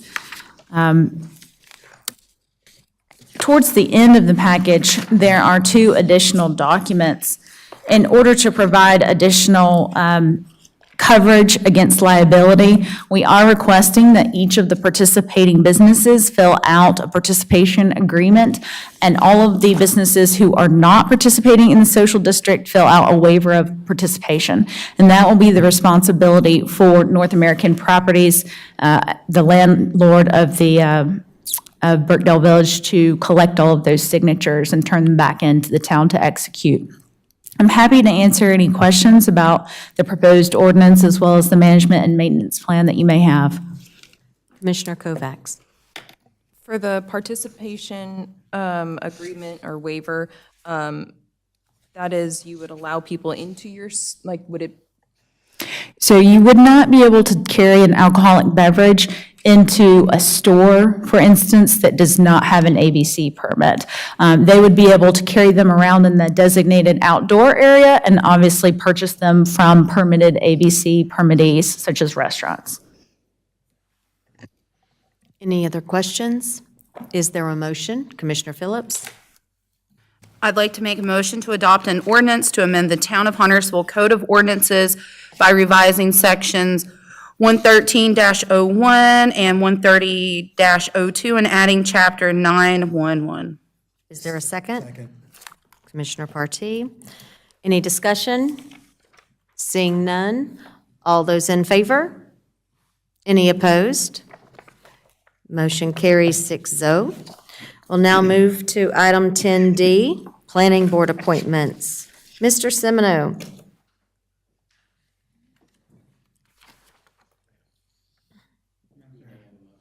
We have a motion?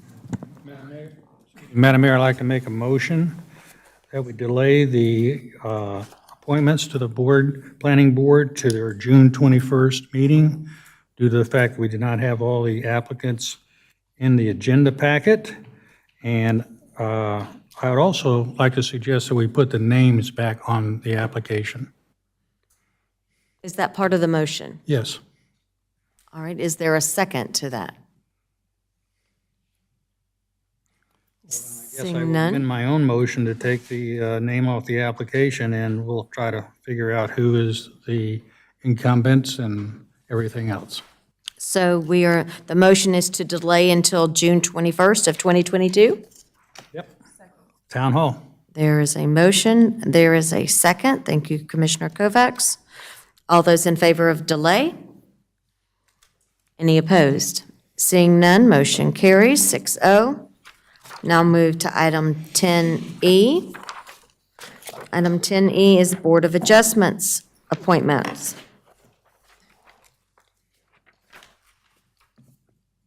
Can we go over the procedure on this one? We're naming one at a time? Yes. Apologies.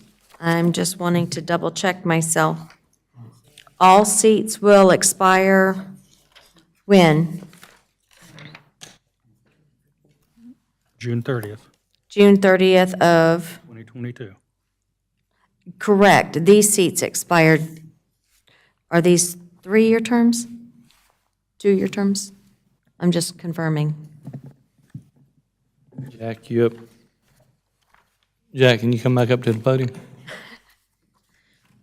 I just want to make sure that we know how long their term will last. A 3-year term? They're 3-year terms.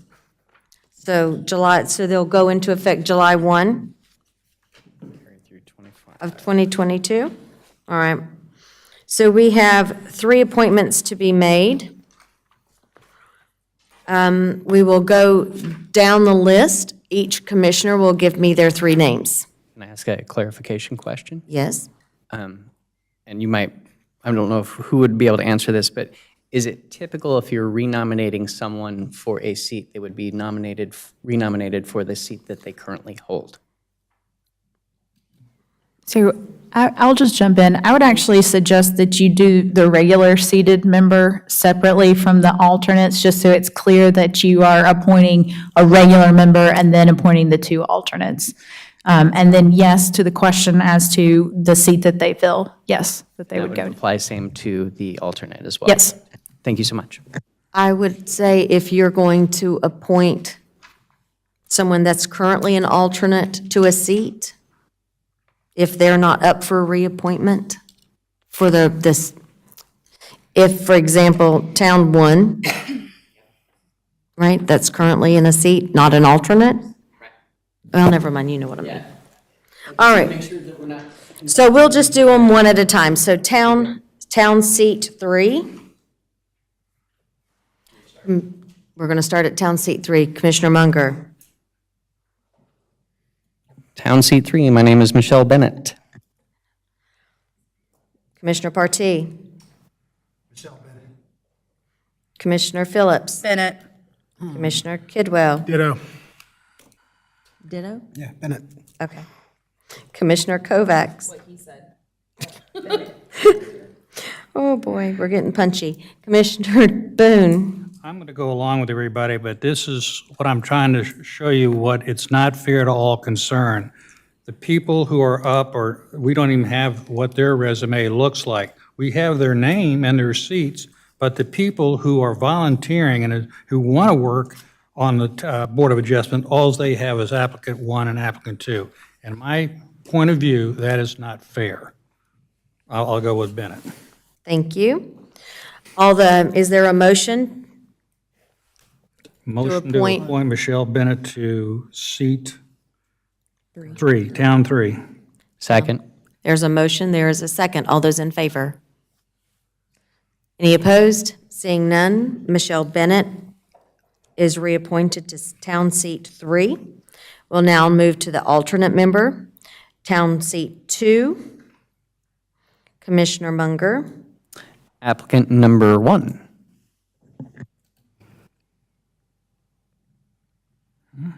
Hold on. That's the one. Applicant number 1.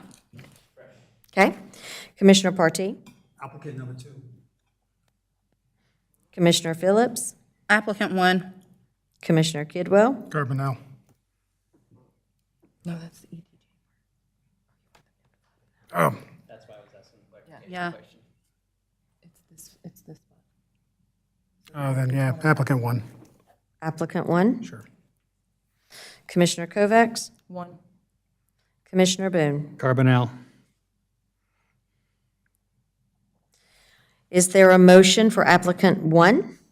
Motion to approve applicant 1 into spot number 2, Is there a second? Alternate spot, town 2. alternate 2. And there is a second. Commissioner Munger, all those in favor? Any opposed? Okay. Applicant number 1, whoever that person may be. Yes, please.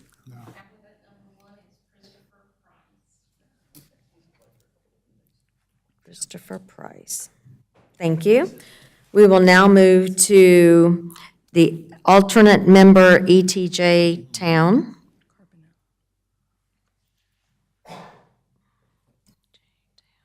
Sorry, give me a second as I'm writing this down. Commissioner Munger, John Carbonell. Commissioner Partee, Carbonell. Commissioner Phillips, Carbonell. Commissioner Kidwell, Carbonell. Commissioner Kovacs, Carbonell. and Commissioner Boone. Is there a motion? To appoint John Carbonell to the ETJ or town. Thank you. Thank you, Commissioner Boone. Thank you, Commissioner Munger. All those in favor? Any opposed? Seeing none. Mr. Carbonell is the alternate member for the ETJ Town spot. We will now move to item 10F, Downtown Steering Committee. Commissioner Kovacs? I'd like to make a motion. Goodness gracious. I'd like to make a motion. Oh my, I'm reading. I'd like to make a motion to move one of our ex officio members to a voting position and not replace the ex officio position due to the fact that we are so far into this process. We were recently provided the attendance record for all members that are on the board, so I think that would be helpful for us to know who to appoint. So I want to take a person that was ex officio and put them into a voting position based off of the attendance that we just had, so I would like to appoint. Can I have a point of clarification? Yes. And it's for Ms. Sloop. The way the bylaws are set, is this something that we can do? Move an ex officio member over to? You can, we just need to update the bylaws. To reflect that change and to also decrease the number of, increase the voting membership and decrease the non-voting. Would it be better to do both of these things at the same time? Incorporate those amendments into the motion. Okay. Commissioner Munger?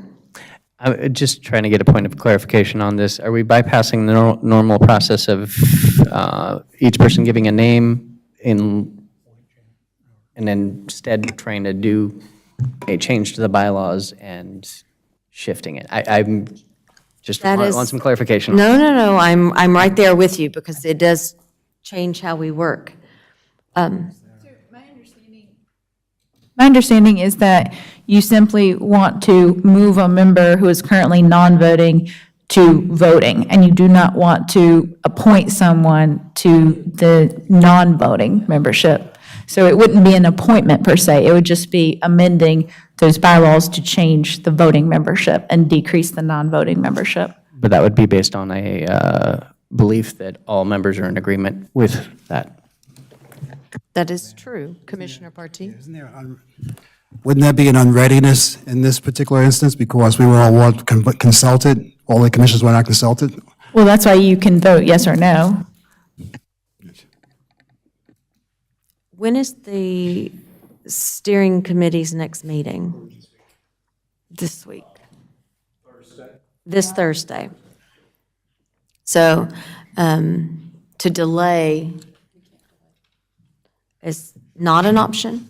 They have 14 voting members right now, so if there's a tie, there's no one there to break it.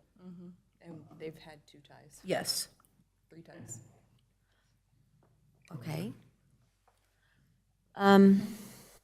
So any other discussion? Does everyone feel comfortable with this shifting of an individual from ex officio to voting? Commissioner Partee? Yeah, I just want to ask the board, why was I not consulted in this particular issue or plan to move somebody? You're hearing it for the first time, like me. Somebody, you have a name in mind. Well, I just looked at the attendance, literally, just the people that had perfect attendance. It's not anything that's against you. We got the attendance due to the fact that we had people that were absent frequently. And so when I looked at the attendance, we saw people that had perfect attendance, and I just chose the person that could actually be appointed to a board. I'm just asking that if you did choose somebody, you should reach out and just give a name. That's all I'm requesting. I'm not saying I'm disappointed, but I'm just saying at least we should all be included in the process. Okay? I think I do understand what he's saying. I think coming in with one perceived way we were going to work through this process to change it, which isn't a huge deal, but just to communicate. Communication is important. Is there a motion? We would just want to make sure that the person that is moving to the voting membership as a voting member, that they are not on too many committees already, because we do have the local limitation of how many that they can be on, so I'm not sure if planning staff verified that, Jack? It's not on. She's not on it. Commissioner? It's not Kathy. Jesus Christ. They're not on anything else. Okay. Commissioner Kidwell? Yeah, if we're going to update things, who is the representative for the Huntersville Chamber of Commerce now? John McClellan. Maybe we Do we have to? get his name on there. We can include that in the motion as well. Uh-huh. I mean, that just makes the most sense for me, for people that have been involved in this process, because when was their first meeting? Like February or so? It was so long ago. And then to throw in a brand-new person when this is about to be over, it's 3/4 of the way over. I was just trying to make it simple so people were involved, but if people are offended by it, we can go through nominating. Is there a motion? Uh-huh. Let me write down everything that has to be in this motion. So Commissioner Kovacs, would you like us to take a 5-minute recess? Yes, please. Let's take a 5-minute recess. I mean, I need please. 2 minutes. I like. Yeah, 2 minutes. I'm- Okay. We can take a 2-minute recess. We'll be right back.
It's time.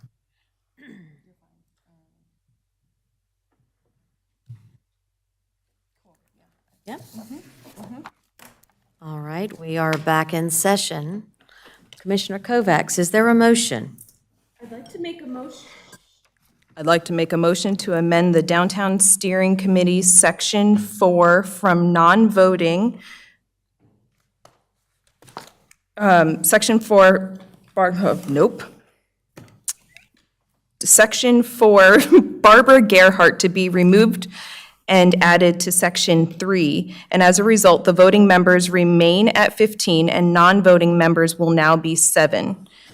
Also, the name Don Guest will be removed from Section 3, and in Section 4, the name Jill Swain to represent the Huntersville Chamber of Commerce will be changed to reflect John McClellan. Second. There is a motion, and there is a second. Any discussion? Yes, please. Commissioner Munger. I'd like to make a substitute motion. I'd like to make a motion to keep the bylaws as they currently are, officially designate John McClellan as the Huntersville Chamber Representative, and I nominate Lindsay Crone to replace Don Guest. There's a motion, a substitute motion to appoint Lindsay Crone to the voting membership. Is there a second? Seeing none, we go back to the original motion. The motion is to appoint Barbara Gerhart from non-voting to voting, leaving the Downtown Steering Committee with 15 voting members and 7 non-voting members, and also the modification of adding John McClellan as a representative of the Huntersville Chamber of Commerce. I got that correct? Oh, I'm sorry, and to remove Don Guest from Section 3 as a voting member. And I got that all right? Okay, so there is a motion, there is a second. All those in favor? Any opposed? All right, motion passes. Yes, it was 5-0 with 1 abstention. It was an abstention. We are now moving to item 10G, the HOAB bylaw edits. Mr. Roberts, your name's on here. So, you remember we had this discussion, I'm trying to remember when now, what agenda, the board voted on it, and we needed, so I put this back on here because it needed some clarification on the, if you recall, I think we're debating whether a board member is added back on as a voting member or not, and there were just some tweaks would need to be made to clean it up. And so I'll turn it over to Emily, so I'm the person who asked to put it back on there because of, I just want to make sure we're doing what you asked for. Okay. Is there a motion at this point? Maybe, but Emily may want to clarify the minor edits. That's correct. You all previously voted to make some additional edits regarding the HOAB bylaws. And when those edits were made at the dais, there were a few places similar to these last rules that you just amended that were not clarified. And specifically, in section 2-1, it was unclear as to whether or not by adding the town board member back to the voting membership, if we were increasing the total voting members from 9 to 10. It was also not addressed as to whether the town board member, if now voting, could be chair or vice chair. It was also not reflected that the at-large membership would change, and we would have to change that if the number were to stay at 9 or to change to 10. So those were some things that, rather than trying to guess at what the town board wanted or intuit, we wanted to get clarification. Okay. Commissioner Munger?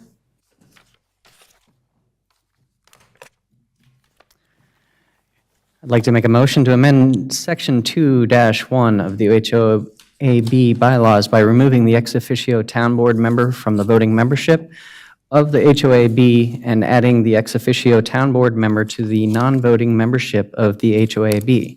The stated number of voting and non-voting members should also be updated to reflect a total of 9 voting members, 8 of which are at-large members and 4 non-voting members. All right, so we are leaving it at the motion and the second, just to make sure I know what we're doing here.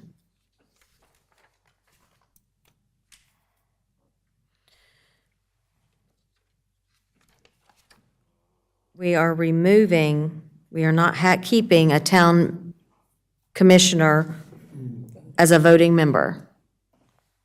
Are we keeping a town commissioner on the HOAB?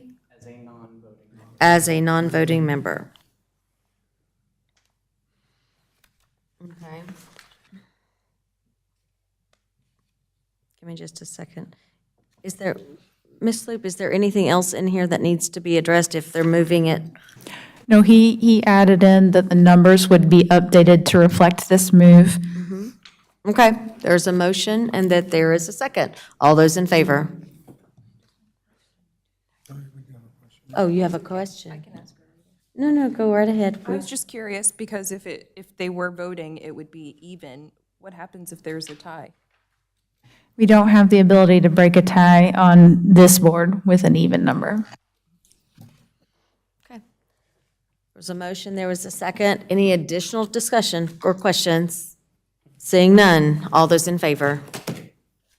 Any opposed? Seeing none, motion carries 6-0. We will now move into mayor and commissioner reports.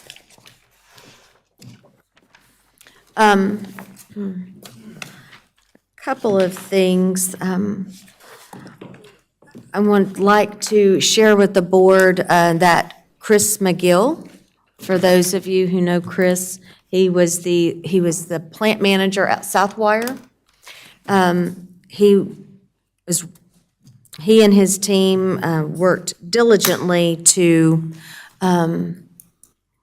highlight educational opportunities for students and for their workers. And unfortunately, I'd like to share that Chris McGill passed away last week, and he will be missed. He and his team received the first Inspire Our Future Award through the collaborative and the EDC and the Chamber of Commerce, and just wanted to take a moment and share his passing with you. Also, just to remind the board, you received an email for the 14th that we will be headed to Raleigh to talk with our legislators. So please make sure that you let me know if you have not already, that whether you are able to go or not. We will go first thing in the morning and come back that evening, but it will be a very busy and fast-paced day. And we will knock on the door of the Mecklenburg delegation as well as others to advocate for our legislative agenda for the town. I do not have anything else this evening. Commissioner Munger? Commissioner report? Sure. So tomorrow at 1 p.m., we will be having the MEAC, which stands for Municipal Education Advisory Committee, meeting online. I am assuming it is to discuss the capital needs assessment for the 2022 to 2031. I say assume because the meeting invite simply says MEAC meeting, contains no agenda, and as usual, outstanding communication from CMS. This Wednesday, the Public Arts Commission will be meeting at the Town Center, 3rd floor, Rotunda at 6 p.m. And last but not least, as always, if you have the opportunity to give, please consider supporting our nonprofits. Thank you, Mayor. Thank you. Commissioner Partee? Thank you, Mayor. This month, as everyone should know, is Juneteenth month, and we have several Juneteenth celebrations coming up here in Huntersville. First one will be the upcoming Juneteenth Jubilee at the David Waymer Center 14008 Holbrook Road on Saturday, June 18th, starting at 10 a.m. to 2 p.m. Then on Sunday, Ms. B.J. Caldwell will be having a celebration of Juneteenth at the Torrance Lytle School. Now, I just want to talk about the incidences that happened this past week, 2 weeks. And I want to give my sincere condolences and prayers to the victims of Buffalo, New York, which I have family, Tulsa, Oklahoma, and Uvalde, Texas. I publicly urge North Carolina's House of Representatives and our senators and elected officials to pass gun safety laws that will protect human life. And as always, I will always advocate for gun safety, especially in the homes where guns are stored and children are present. Accidental discharge and intentional discharge causes serious physical injury and death. The Huntsville Police Department has free gun safety locks. Organizations, individuals can contact the police department or me at derekparty@huntsville.org. Let's be child safe. Finally, I want to bring awareness to the nonprofit organization named Cool Kids Clubhouse in honor of Dan Jansen, located here in Huntersville. Cool Kids' mission is devoted to improving the quality of life for pediatric cancer patients. Check their website out, and if you can, donate. Thank you, Mayor. Thank you, Commissioner Phillips. Just a reminder, Charlotte, Charmec Animal Care and Control is getting a little dangerously close to being at capacity. You don't have to adopt, you can foster, even provide staycations over the weekend, a day or two, or even daycations where certain animals, you can just take them out for the day to go to Starbucks or get a walk. It's a great thing to do if you have kids that love animals in this summer break, Mr. Kidwell. And that's all I have, Madam Mayor. Okay. Commissioner Kidwell. Yeah, I want to add to Commissioner Phillips with Charmec. There's one dog in particular that they keep sharing. This pup's had a bit of a rough life, but is looking for its forever home. It's a little scarred up, but has a lot of love to give. Unfortunately, I do have 2 large dogs, a child under 3 months, and an 8-year-old at home, and my wife would kill me, literally kill me, if I brought home another dog. Now, if one ends up in my backyard, I'm just saying. On to my commission report. CRTPO, really great meeting in person. Our next meetings will be in person after this. But one thing that really stood out is NCDOT came out and said they're operating at a $6 to $8 billion shortfall every year. $6 to $8 billion shortfall. And the municipalities are going to have to pony up more and more money. And I'm not talking 10%.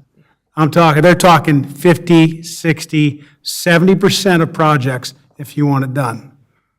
So keep that in mind as we continue moving down the path here in our town. One thing they're pushing, toll roads. They want to put a toll road where everything put a toll road because then they don't have to pay for it. I was Ron Pappas, the chairman, he put a mission out. He said, don't bring me problems, bring me solutions. And I sent him a solution. I copied the mayor on it. And it was impact fees for developers. And I said, through the towns that are part of CRTPO, through the League of Municipalities, and with the backing of NCDOT, go to the state legislature and say, we need something done for our roads, and we have to start addressing it now. Thank you, Madam Mayor. Commissioner Kovacs. Someone just has to convince my husband to let me have that dog and he can come live with me. Update from the Huntersville Chamber. They will be having their member meeting at the Silver Collection at the park from 4:30 to 7:30 this month on a date that I forgot to write down. June 21st. Lake Norman Chamber, plans are underway for the Lake Norman Chamber 0K, so get excited. All the fun without the run, my kind of race. Friday, June 24th. It's a great networking event, and it's held at Lost World Brewing. So please go to the Chamber's website to get information and sign up. This Thursday, the Chamber is holding a record 7 ribbon cuttings at the Chamber from 9 to 10:30. There's 7 different businesses without brick and mortar locations, or they're too small to host a large crowd. So please go join and welcome those people to our community.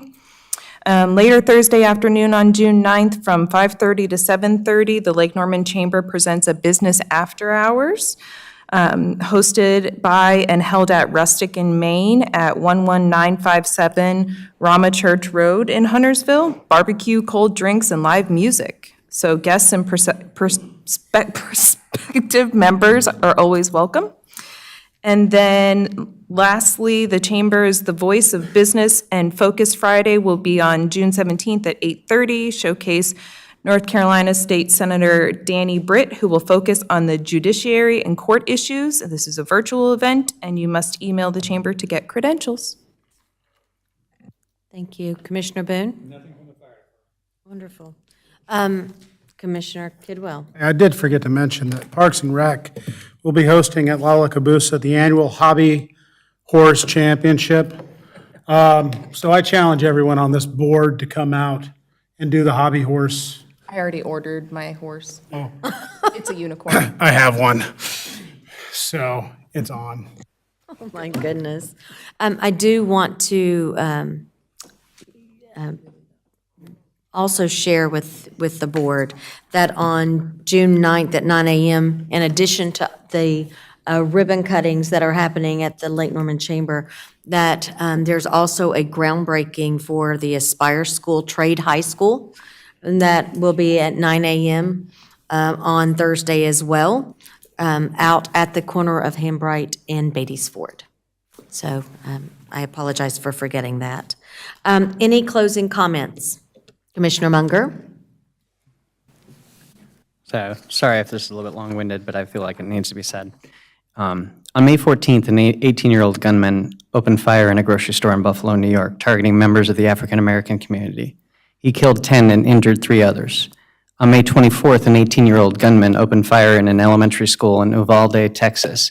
He killed 19 children between the ages of 9 and 11. He also killed 2 teachers. Additionally, he injured 18 other people. In the last 30 days, there have been 69 mass shootings. 94 people have been killed. 332 people have been injured. I ask our legislators, when are you actually going to do something? By something, I mean raise the age limit to buy a gun to 21 years of age, allow the creation of red flag laws, require universal background checks prior to purchasing a firearm, ban bump stocks, reinstate the assault weapons ban. Do something, because your thoughts and prayers have done nothing for us. That's all. Thank you. Commissioner Boone? Yes, Major Graham, could you email the board the SROs that are in the local elementary schools? The number of SROs that are in each of the elementary schools in our area? Thank you. I think that's something that we need, if those folks that are going to Raleigh, that we could talk to somebody about getting some type of law enforcement into those elementary schools. CMS, right? Yeah, and then the sheriff's. Anything else? Anyone else with closing comments? Commissioner Phillips? Thank you, Ms. Nguyen, for being the last person standing. We appreciate you. I also want to remind folks to come out at the farmer's market on Saturday. I believe, and it's important with our community engagement project that we've been diligently working on, and like to take a moment and thank Ms. Strickland for setting all of this up. Commissioner Partee and I will both be out at the farmer's market on Saturday, and look forward to seeing all of you citizens there as you come and get your fresh produce. With that, is there a motion? There's a motion to adjourn. Is there a second? Second. There is a second. Thank you, Commissioner Munger. All those in favor? Any opposed? Good night, Huntersville.